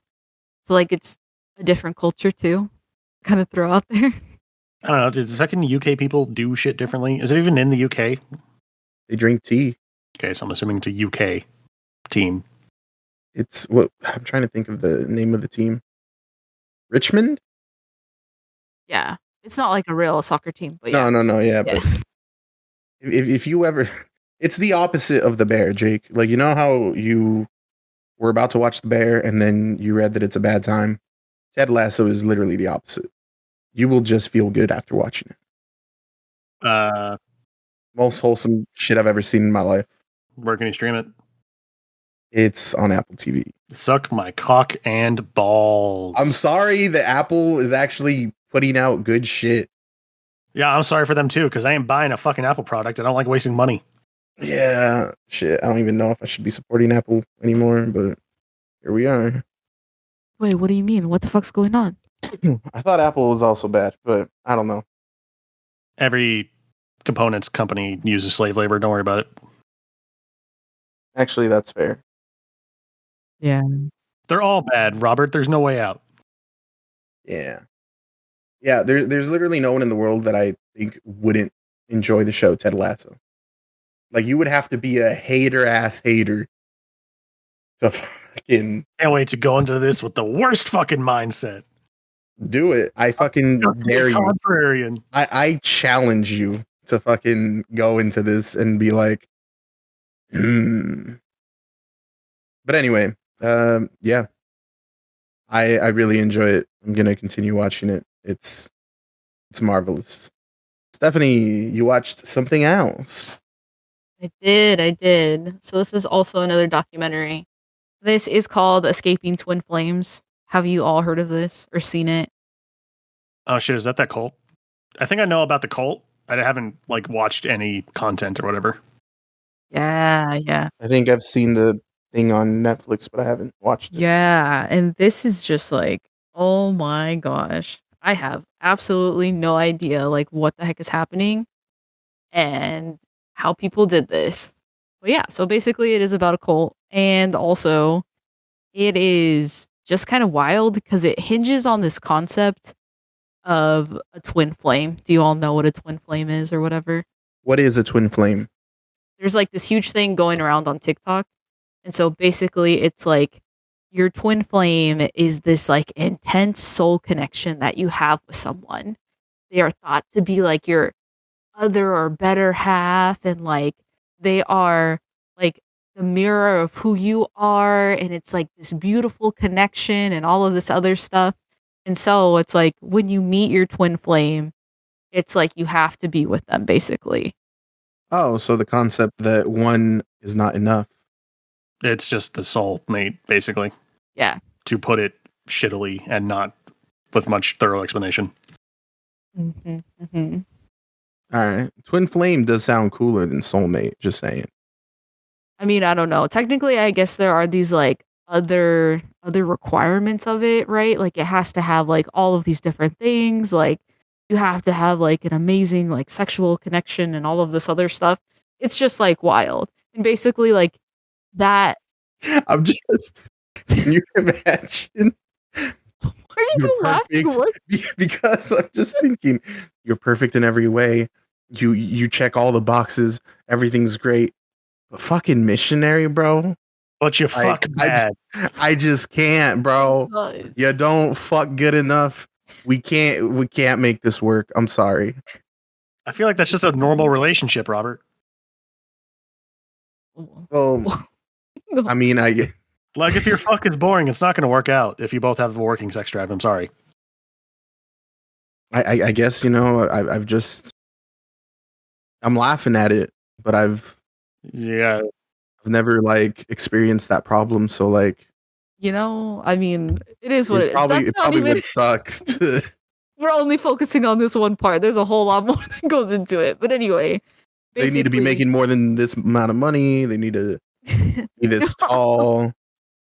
No. But I guess one of you has to like olives. All right, I'll stop. But basically, it just hinges on that, right? And they have their own like definition of twin flame, and they continue to basically like evolve it into something ridiculous almost. And they kind of hinge their whole kind of thing with trying to find your twin flame. You also have to reach like a spiritual awakening and have to be like, I don't know, basically your spirituality has to be like always transcending to like the next level. And basically they do that by opening up a MLM or whatever, which is like just a pyramid scheme. And so they're like, oh, we'll coach you to be able to find your twin flame. But you basically have to pay $2,000 for these coaching sessions. Damn. But then once you do that, you can also recruit people to like have you as a coach, and they'll pay you $2,000. And then also like on top of the $2,000, there's always new stuff that they're coming out with. So there's always new classes that they have to pay for. So then basically it's like $2,000 rate. But then also too, to continue up with like your certification, you're paying like $200 per class. And it is literally just this dude that is trying to like Photoshop himself into like Jesus's image, and like his lady that he ended up meeting, where she was like on this spirituality like journey, right? Like going around these different places, living this nomadic life. And he basically like graduated from like a business school, and he's like, yeah, a lot of people always told me that I should like start a cult. And this is like on his Twitter. Like he has this from like way back in the day, right? And that's what they do. Like they meet one another and then they start the twin flame thing. And so again, right? Like they start basically this pyramid scheme where people are joining and they're trying to find the love of their life, to put it simply, right? But throughout this time, they're also like just getting like kind of crazy with it. So again, if like someone were to be like, oh, like, I'm pretty sure, like, I think I met my twin flame, but, like, we broke up, all this other stuff, they'd be like, "Oh, no. That's your twin flame. You have to go and get them. Like, you have to continue to talk to them." Even if your twin flame was in a relationship with somebody else, or also too, even if they're like, "Hey, I'm going to have a restraining order against you." That's still your twin flame, and you still have to try and contact them. And Yeah, that's see, what would that's what I heard about is the lady that like is now like basically financially ruined because she kept like Yeah. pursuing a dude because they kept telling her to, and he got a restraining order, and she just the legal fees drowned her. Jesus Yeah. Christ. Yeah, like, and also too, like, with that lady, right? Like, it's just so messed up because, like, she wasn't even, like, stalking him, like, they just so happened to be at the same nightclub because they were from the same town, and so she's there for her birthday, and this dude's like, "Oh my god, she's stalking me." So then he literally calls the cops, and then she gets, like, thrown in jail. And so, again, right, like, a part of a cult usually, and this is like any cult, they'll try to, like, basically have you sever ties with, like, your friends and family, being like, "Hey, if they're not a part of this community, then they don't really care about you." And so, she's in jail and she has no one to call. So then she calls, like, the coaches, right? And all of a sudden they're like, "Well, it sounds like you really were stalking him. Like, you really need to, like, think and do, like, what you really did." And they have this, like, exercise that they have to do, and it's called the mirror exercise. And basically, it's them just telling themselves that they have to work through these blocks, right?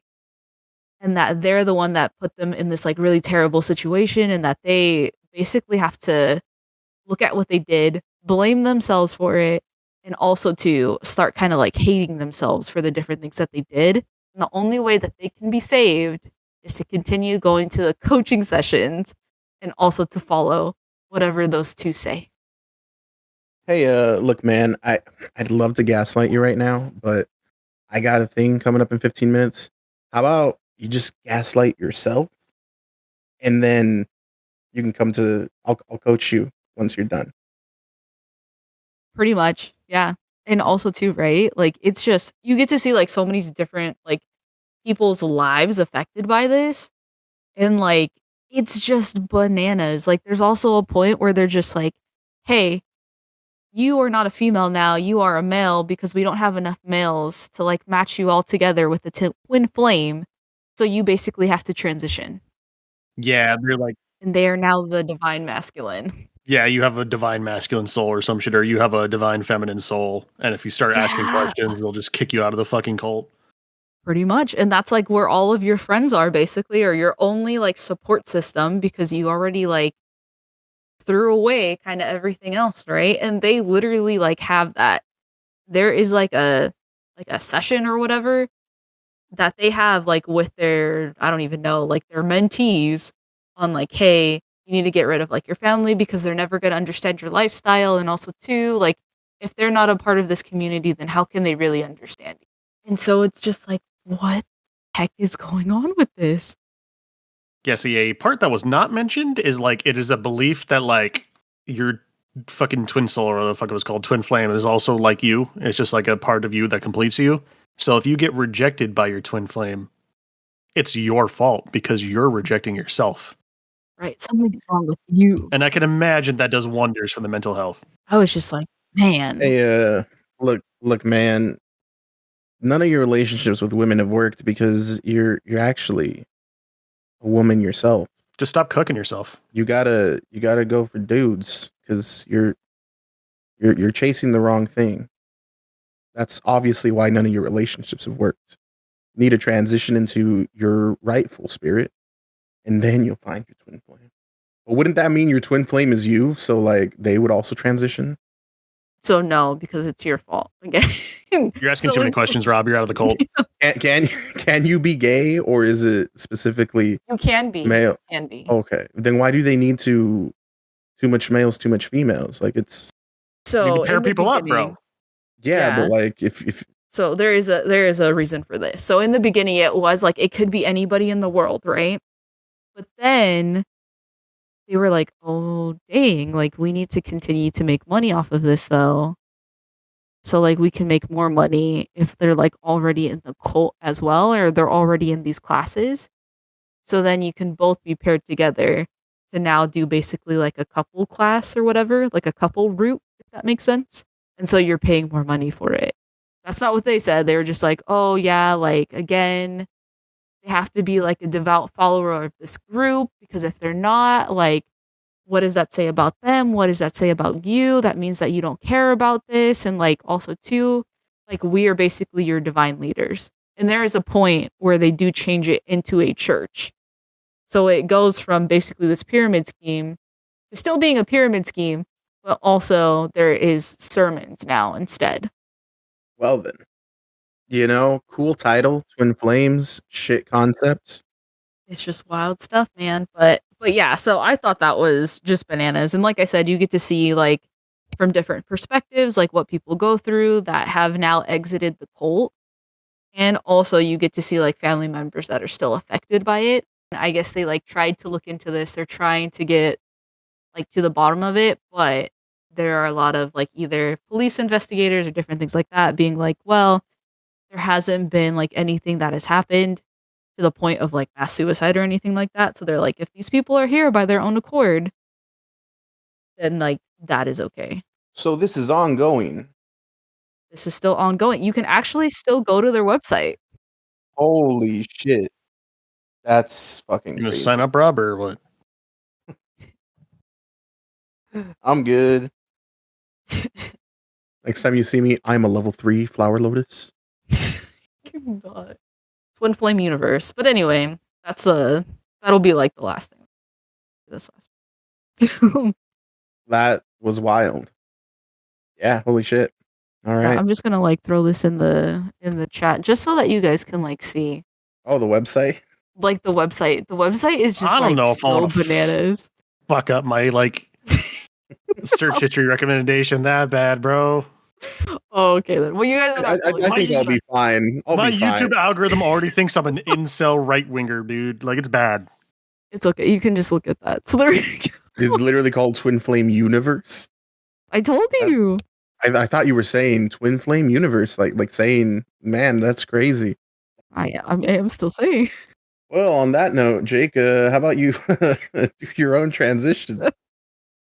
Because I don't know how the fuck to get there. I do not have much to say about this anime. This anime is hot dog shit. And not in a fun or interesting way. It is literally one of the most boring pieces of media I have consumed all year.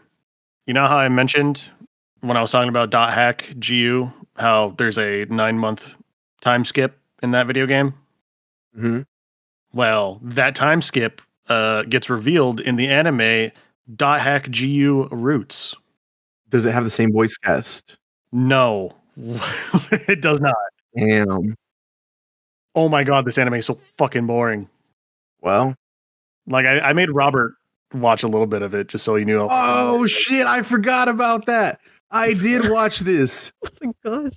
Oh my god. I don't want to mention the drinking game I played, so never mind. Yeah, it must have taken a lot of your brain space, bro. I know it's just occupying the back of your mind all month. You're the one that really wanted to watch it, so I was just like, do I just like have no tolerance for this shit, or is this actually just bad? It was pretty bad. I got about 5 episodes into the show before I just literally couldn't take it anymore. It was like 24. It is an anime about Haseo playing the game in that 9 months where he's in the guild. And nothing fucking happens. Maybe it's because I only got 5 episodes into it, but literally the problems are Haseo debates whether or not he wants to join the guild that the guy that saved him invited him to for like 5 episodes. And then eventually he signs up, which you know he signs up if you played the fucking game, so this is not like any kind of like dramatic moment. There's like, they have 3 songs that they keep playing over and over that they just keep playing at like inappropriate times because it's the music they have to work with. The voice acting is significantly worse. Somehow the writing is significantly worse. Like Haseo's not a dumb fuck edgelord at this point in time yet. He's just kind of an asshole. So like he's just not as fun to like listen to or watch. Like there is almost no action in this fucking anime, and the little bit of like dungeon grinding they do is animated so shit. Or if like somebody gets PK'd, you just see them like fall over and die, and then another person walk away. Like there's nothing here for you. This anime fucking sucks. It was really bad. As somebody who was, yeah, it was somebody who was mildly interested in the Dot Hack GU series. Like I just couldn't do it. And I've heard this one is the good one. Jesus. Yeah, get the fuck out of here. Because the Dot Hack GU, that's technically a sequel series to the first one, Dot Hack Infection or whatever. And apparently that one also had its own anime prequel thing that sucks and goes nowhere. So I'm like, God damn, I'm just gonna check out of the anime part of this fucking series. I'm good. Like there was nothing here. It wasn't funny. It wasn't animated well. The soundtrack and voice work weren't that good. There's nothing fucking here. And you know what the worst part about this shit was? Is I had to sign up for a Funimation fucking account to watch this shit. And Funimation's like PlayStation app is so bad that you can't watch 10 seconds of video without like 5 minutes of buffering. And then I realized the whole thing was on YouTube for free anyway. So I was like, fuck me. And that show did. Yeah, don't watch it. It wasn't good. I haven't thought about it till today. Like, fuck me. Me neither. I completely forgot that happened because he made me watch this during the wedding. Not during the wedding, but like during that time. Like, I get you. I pulled out my phone at the table. Just like that. Just Yeah, it was bad. all right. Well, we're gonna go to the other spectrum. I said Baki 9.5. Said Attack on Titan 9.8. Now I'm gonna talk about a 10 out of 10. Something that is most definitely probably going to make it to my list. Scott Pilgrim Takes Off. I watched it again. Thing I cannot talk about. Stephanie saw a couple episodes, I think. yes. I'll say this. If you've watched Scott Pilgrim versus the World, you are going to love this. This has all the DNA of Scott Pilgrim in it. It is not just a retelling of Scott Pilgrim versus the World or the comic. Animation, superb. Music, fan-fucking-tastic. Voice cast, literally the same voice cast as the movies. Everyone looked like, it seemed like everyone was having a blast with this. Chris Evans was probably one of my favorite characters. Definitely a watch. There's really not much else you can say without spoiling, but I mean, Stephanie, what do you think about it so far? I liked it. So is it just like a retread of? Well, you said it wasn't a retread. So do they just expand things out, or is it like its own storyline? Just watch it. You just gotta watch it, bro. Okay, cool. Good talk. No, I mean, like, I can tell you, but like, I think it'd be a better experience for you to just watch it. Like I said, if you, it's not the same story. It is new. That's all I want to say without anything else, because I feel like you'll get mad if I say anything else. Great. It's not a sequel. It's not a prequel. It's not a retread. It's Scott Pilgrim Takes Off. Fantastic. Do a transition. All right. Well, did anyone do some reading? Yeah, Stephanie, cough. Okay, there we go. I did. Was I the only one? Yes, you're the only one that did reading, and then we have YouTube. So, Oh, okay. I'm gonna have you go first. Okay, sounds good then. All right. So I ended up getting this new book, and it was called Manga for Success: Leading Meetings and Teams. I know I like messed that up on my Google Doc, but anyway, basically it's just a how-to book, but there are like manga segments in it, so it'll basically be like kind of this main character.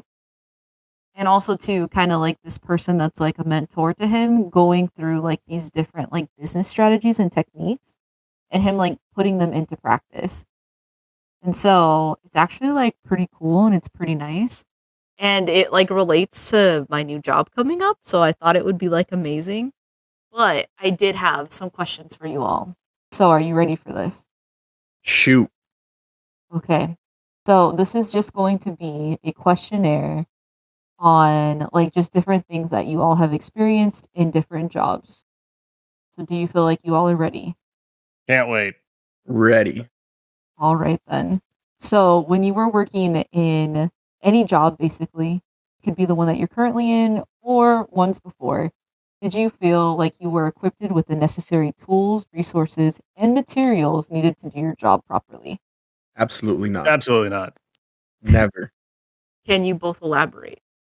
I have always been like thrown into positions where I don't know how to do it. And it's like, oh, I guess I'm going to learn as we do it. Instead of being like, oh, we're going to train you and show you how to do this. You're going to watch how we do it and yada, yada. It's always been like the simplest one, Subway. It was like, oh, you're hired. Memorize these sandwiches. All right, you're on the line. I was like, all right, cool. At the gas station, it was like, I initially got the Subway job and I already knew how to do that because I'd worked at Subway before. And the gas station, the Cinnabon, the deli, the night shift, that was all just like, oh yeah, we're gonna train you. So on this day you'll be working with this person, then they'll teach you. And then it was, oh, that person actually is gone now, so and no one can train you. So like, here's a list of everything that you need to do, and good luck. And so I've ended up teaching people how to do the job after I've taught myself how to do it. Yeah, that little nightmare that Robert just spouted is like my current nightmare. The training at the company I'm at now is essentially non-existent, and there's almost no documentation on anything. So they were going to have me shadow somebody who was quitting in a couple months, but they found a job that wanted them to start earlier, so they just left. And now I'm on the hook for all this shit, and I don't know how any of it works, and there's nobody I can really fucking ask about it, and there's no documentation on any of it. And it's like company specific shit, so I can't even look things up on my free time. But I'm like, cool, no doubt. Oh, all right then. So definitely not some good ones. I guess on to the next question. So, do you all feel like you were ever praised for any, I guess, any big thing that you did, or anything that you felt like was really hard? I have a story about this one. I don't know if I've talked about this on here. I think I've told both of you this at different times, but I have this fear that, okay, I don't know if this will get me canceled. I have this fear that I am mentally. Wait, are you really gonna? Drop the R word. Say it. I'm not gonna drop the R word. I have this fear that I am mentally unfit, and that sometimes I see things happening in a certain way, but that's not the reality. Like, that's just my mind and how I see things. But that really, I'm just like, I get these jobs and I'm given small tasks and I think that they're big tasks, and like I do them and I get a pat on the back, but really I'm just, you know, you know. So when I worked at the gas station, when I first worked there, I had two coworkers, and I remember that like they would ask me to do something. Like they'd be like, "Oh, hey, can you refill the tea or something, or can you go brew the coffee?" And I'd go and I'd do that, and I'd come back. They'd be like, "Oh, did you brew the coffee?" I'd be like, "Yeah," and they'd be like, "Great job, high five." And that did not help me at all. I was like, "Oh shit, this is real. I am." I am just that guy. Like I'm given simple tasks and then they're praising me for them. And this happened like the whole first year I was there. They would go send me to do something and then I would get oh my god, you're killing it. Oh, good job, Robert. And so I'm just like, oh shit, yeah, okay. And then it's the end of the 1 year, my first year there anyway. And it's my first year review. And I got one of the questions and I was like reading it and it was like, "Hey, so do you think that your coworkers or your manager praise you when you accomplish tasks?" And when I'd answer, they'd be like, "Okay, and which ones were they?" Because I didn't know this, but our year reviews you needed to praise people when they did good things, and that would be part of your grade in your year end review. And so I remember I got out of there and I was pissed. I was like, "You fucking kidding me? You guys made me think I was for a whole year." I dropped it back then. I won't drop it now. I've grown as a person. But yeah. So yes, I did get praised when I did things. Yeah, see, I usually go through the 6-month period whenever I start a new job of being absolute dog shit ass at it, and then I usually get it figured out afterwards, and then I'll usually get praised. But like, I already know I'm doing a good job, so I don't care. An excellent example of this is Robert throwing me right under the bus when we worked at Subway together. Okay, that's not what happened. Wait, what? That's not what happened. I wasn't quite good at my job, but also people kept telling me different things. And then at some point I was like, you know what? Fuck it. I don't care anymore. I'm just going to do me. And if that's not good enough, fuck it. Fuck this company. Fuck Subway. I'm done with this shit. I'm tired of getting yelled at for doing things people told me to do and then getting yelled at by different people because I did it wrong. That is Fuck not how that went down. I'm done. I'm not going to give a shit anymore. I'm not going to try. I'm just going to do me. Fuck this company. That is immediately not after how that it went point, down. I got way better at my job, even though I literally changed nothing. People just started telling me I got really good at my job, and I was like, fuck this goddamn company. Fuck Subway. Whoa. I started at Subway. We're working there. I was working there, and Jake needed a job, and I was like, yo, you should hire this guy. And she's like, our manager at the time was like, why? I was like, he's good. Like, trust me, I'm vouching for him. Like, he's whatever it needs to be done, he'll get done. Everything, he's good. He's good. And then Jake got the job. He's in there.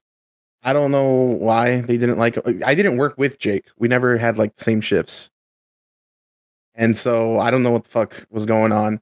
I just know that Jake hated it, and he did keep getting shit on, and like it was just a bad time. And I remember at one point Jake got like he was fucking done. He was over it. And he was like, he didn't say, I'm just gonna do me. He's like, fuck that place. I don't give a fuck what anyone says. I'm just gonna fucking I don't care. I don't care. Like they can fire me. It's fine. And I was just like, bro, it'll be fine. He's like, no, fuck that place, fuck Jen, fuck all that.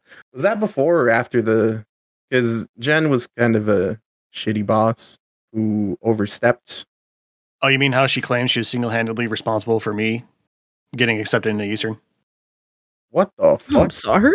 Yeah, fuck that bitch. Wait. You weren't even there anymore when that even. What the fuck? Yeah, I saw her at Blimpies, ironically. Like working there? Way later. Yeah, before I moved to Spokane. Like she was working there? No, she wasn't working there. She was just getting a sandwich. Oh, okay. All right. And what, you told her you got into Eastern? Well, she's like, hey, what's going on? And I was like, actually, I'm moving to Spokane soon because I'm going to be going to Eastern. And she's like, I know you could do it, kid. I always saw it in you, you know? I figured with my help, you can get there. And I was like, I'm literally going to firebomb this bitch's car. Oh, hold on. How many years had you worked at Yokes by then? More than I did at Subway. I did it. Pretty much. This was me. That's fucking wild. Yeah, anyway, I hit that epiphany point with almost every single job where I'm like, fuck it, they can fire me. Like, I can't do any better than my best. I don't care. Kind of hitting that point with my job right now. And then usually after that point, either me not giving a fuck makes me better at my job or people get off my back and then, like, it's fine. So to answer the question, you have gotten praise. Yes, we both got praised, Stephanie. Next question. Gotcha. Let's go. All right. Do you feel like the supervisors that you did have promoted your growth and also to considered your own goals? No. Yeah, no. Depends. I've had one job where, like, that was the case, but that was because it was literally a fucking internship and they knew I was there to learn. So, like, they were way more patient with me than they probably needed to be. But, like, I feel like I learned a lot at that job. Every other job, especially like minimum wage, food service, or customer service jobs, absolutely not. Like, I would tell somebody, hey, man, I got this project that's due by midnight tonight. I really need to, like, leave early or some shit. And my boss would be like, sucks to suck, bro. You're still closing. Get fucked. I'm like, cool. Yeah, I was going to say, by supervisor, because, like, at O'Reilly's, technically, Connor was assistant manager. He was above me, and he definitely, I would say, did. But I wouldn't consider him a supervisor, because, like, our supervisor was someone else, and I don't think that they saw either mine or Connor's own goals as even remotely important. So I'm gonna go ahead and say no. So how'd we do? Dang. I was about to say, okay, there is one more. Okay. I guess. Also, too, did you feel like you were also respected and also that your supervisors actually showed a genuine interest and care for you? Absolutely. No. What the fuck? And I work for my dad. Oh. Anyways, Well, on that note, so basically, I guess in the book, right, it goes through all of these different things to kind of check on. And so I asked them to you in a way that this is like the way you're supposed to ask your team, right? So it's just like, again, really wild because I also did the same thing. Like basically, what I just like asked you, I asked myself. And there were a lot of points where I was just like, geez, I don't think there have ever been points where, like, in any job, we had like enough resources or training to say that, like, oh, yeah, like we're good. And also to like just genuine interest and also like promoting growth and like what I actually want to do later on. That's also been seldom. So it's just like wild to like think about. But basically, again, like the book goes through like all these different strategies to like talk to different team members, also to like have productive meetings and to get to like I guess like the heart of what's really going on and also to like what you can and you can't do. And so it's actually really helpful. And there is pictures in it because again, it has like little manga segments. Then also it goes into like regular book form. So it's really cool. I really like it. 10 out of 10. I was gonna say that book sounds like some corporal bullshit because you know what, Stephanie? That's the second time I've answered all of those questions. Those questions, word for word, were in a mandatory employee survey I had to take 2 weeks ago.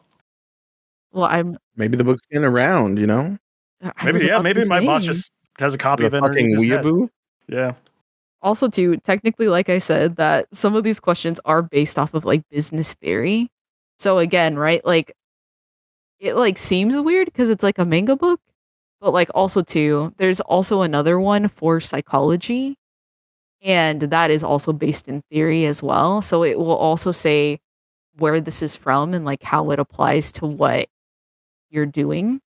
And so I would hope that they ask you these questions, but I hope, well, Jake, that you were as honest as you could be to be like, no, I don't know what the fuck I'm doing. No, I don't feel cared about.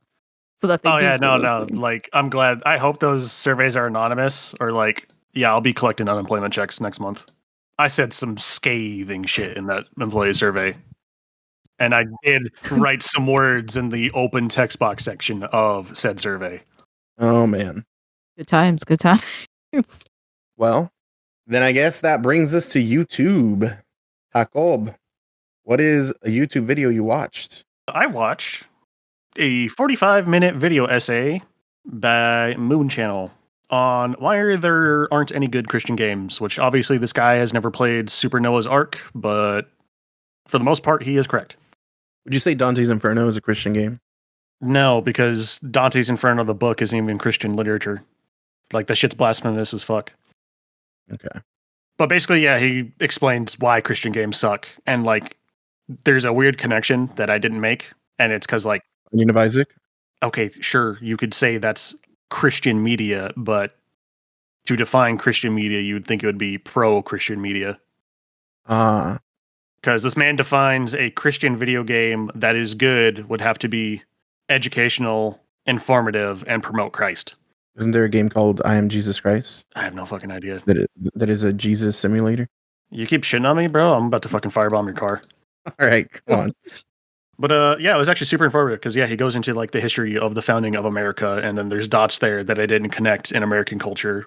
Like the Satanic Panic in the '80s was always weird to me, and like anything cool or fun or interesting or new being considered satanic and like straying away from God, I didn't really understand where that came from in American culture. But now because of this video, I have that through line. I understand exactly where it came from. It's the Netherlands' fault. Explain. I mean, if you really want to go into the history of that, I just recommend watching the video. Long story short, Protestants in Europe were having too good of a time, so they moved to America to get away from people having a good time because they believed in order to be holy, you had to be bored and live a shitty, awful existence that considered nothing of but work and praise of our Lord and Savior. So following that through line all the way down to like modern Christianity, anything that would be fun or cool or interesting would be anti-Christian. I see. Because to have fun is anti-Christian to the old school Protestant beliefs. So it's impossible. That's basically his thesis on it, yeah. But he does drop some examples of good Christian games. And there's like 2, I think. Such as? Then watch the fucking video. But also, as I said, yeah, Super Noah's Ark, because it's just a Doom clone. But also, is it a good Christian game? Because it's fun. So can we really say that it's a good Christian game? You play as Noah running through the ark, and you have a slingshot, and the animals are running amok. So you got to dome them with your slingshot and knock them out, so you can put them back in their cages before the flood hits. I mean, that sounds educational. Man, what you got for YouTube, bud? What you got that's new and hot? I have watched, and I made Jake watch it, and I know Stephanie's heard about it, but I don't know if she's watched it. Watched The Amazing Digital Circus. It is a really beautiful 3D animated pilot episode to what will, I hope, be a series. And to put it shortly, it is a horror isekai. Big fucking spoilers, but yeah. I mean, it's not really a spoiler. Well, I would describe unless you consider the horror aspect a spoiler. I would consider it a children's TV show, 3D animated TV show parody piece that is actually quite funny. So think your like PBS shows or like Disney Channel kids TV shows. It's got that flavor and vibe with a fantastic voice cast. Yeah. And the music. Oh my God. Stephanie, have you seen it, first of all? I was supposed to, but I forgot. Totally fine. You have probably heard their closing song.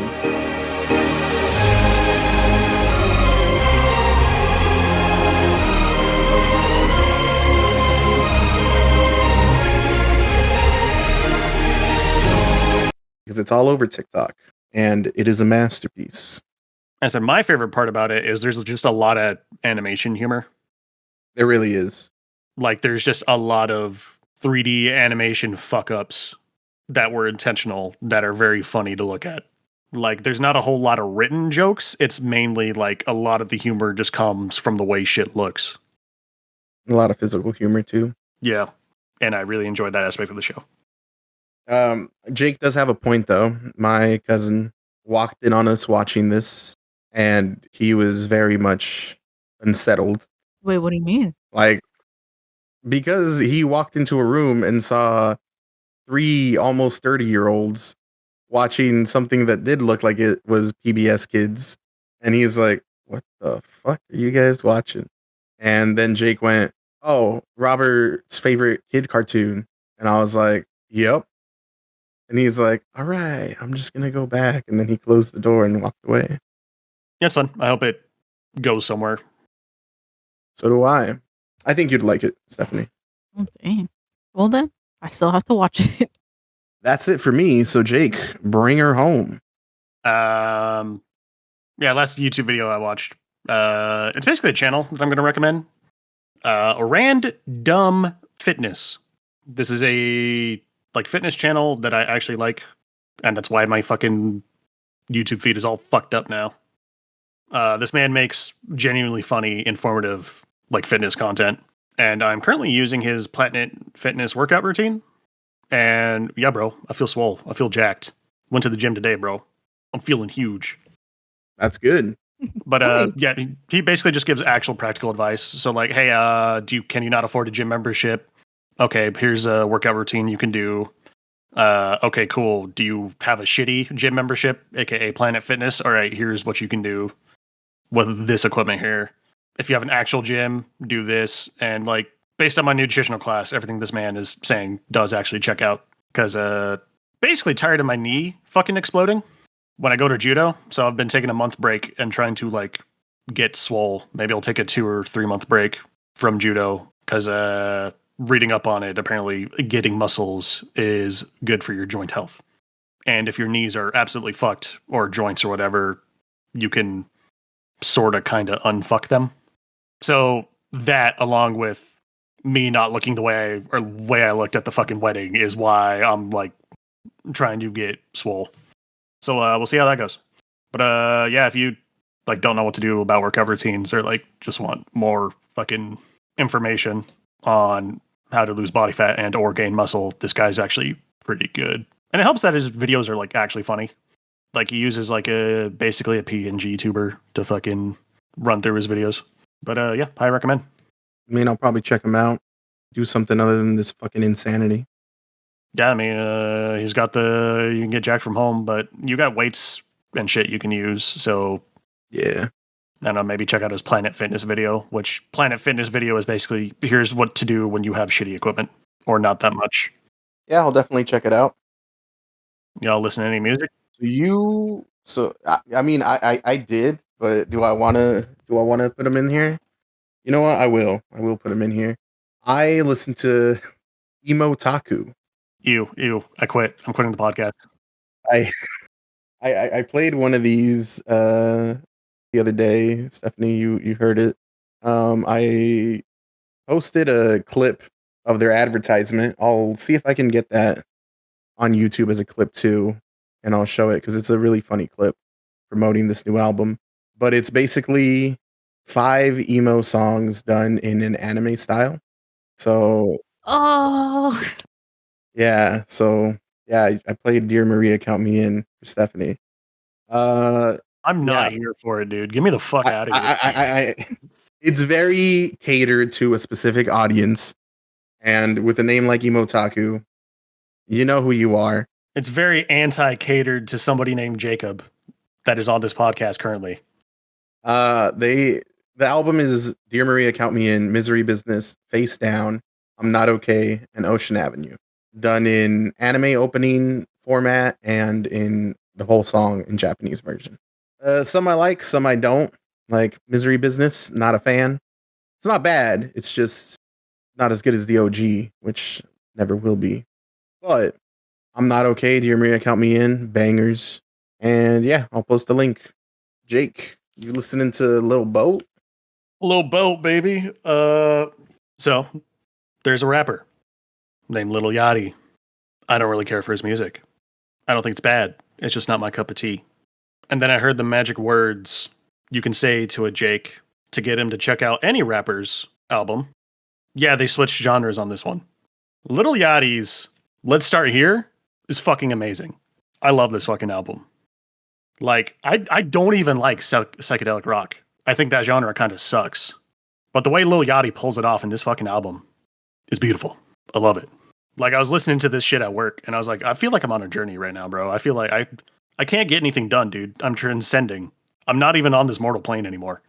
Jake, I just want to say, I know you might not believe this because of how it affects you, but you're a fucking stoner at heart, my guy. I'm a stoner that doesn't like weed. Yes. Or the culture. Yes. Or other people that smoke weed. Yes, but everything you do and enjoy would be so much greatly enhanced by weed. Probably, like, this album, I was listening to it, and I was like, man, I kind of wish I liked psychedelics. I bet you this album would be cool if I was one of those guys that liked psychedelics. But, like, the composition on this album is legitimately, like, beautiful. Like, there's, like, an orchestral backdrop along with, like, these fucking loud drone guitars. And Lil Yachty's doing this, like, weird, like, auto-tune voice. But the auto-tune is in such a way that, like, it, like, enhances the singing. Like, it almost doesn't sound like auto-tune. It is, like, very hard to describe, but it is such, like, a unique vocal performance that it is one of the most interesting things I've listened to in a long time. Like, Pretty is one of my favorite songs off the album. Same with I've Lost Vision. So, like, I feel like just listening to any single song on this album wouldn't do it justice. I feel like you got to sit there through the whole ride, like carve out like 40 minutes or whatever, however long this album is, and just go through it. But yeah, it turns out Lil Yachty, man, can bust it down. And then I checked out his other music, and I was like, yeah, this sucks. Okay, I'm just gonna stick to the one album I like. That's fine. All right. Oh, geez. Like, yeah, I like this album so much that I checked out Lil Yachty's other music, and I was like, okay, no, but this one's good. I like this one. Well, I'll definitely listen to it. I listened to your other recommendation, and it was good. What, Coconuts? Yes. Album fucks, bro. That album does indeed fuck. I have to admit it. Confetti, we did it. Last episode for the end of the year show, ladies and gentlemen. This is true. We have made it a year. So I've kind of told both of y'all the rules, but I'll just say them here now so that everyone knows what to expect next episode. We'll start off like we usually do, you know, what's been going on, what's popping. And then if there's anything that you guys did between now and the next podcast that you guys want to talk about. Like if there's a game you played, a movie you watched, a show you watched that, isn't going to be on the list, but you enjoyed it, worth mentioning, or just want to say some quick words, we'll do that. And then we're going to get into our lists. Top 10 throughout all media. We'll go and we'll each do our number 10, and then we'll each do our number 9, and then we'll each do our number 8 until we get to our top. That's going to be the format. I'm really excited for this show because I can't wait to trigger Robert on all the shit that did not make my list. That's a fair statement. That's totally fine. Because I know I watched a lot of shit and played a lot of shit that Robert just loves, and it's not making it. Bro, Attack on Titan, Baki, and Scott Pilgrim were all just this month. Yeah, you really fucked yourself on that one. Amazing Digital Circus. I legit looked at Robert today and I was like, Robert, I refuse to consume anything good this month. I have enough shit to contend with. That is also fair. All right, and that's it for the episode. See you guys next time. Okay, bye. See ya. Okay, we got that. And now... Again. Huh? Said you blew out your microphone again? That was like totally me. It's okay. All right, and that's it for the show. See you guys next time. And you redid the outro twice, you fucking fraud. It's, no one will know. It's fine. Don't cut it. Do it raw.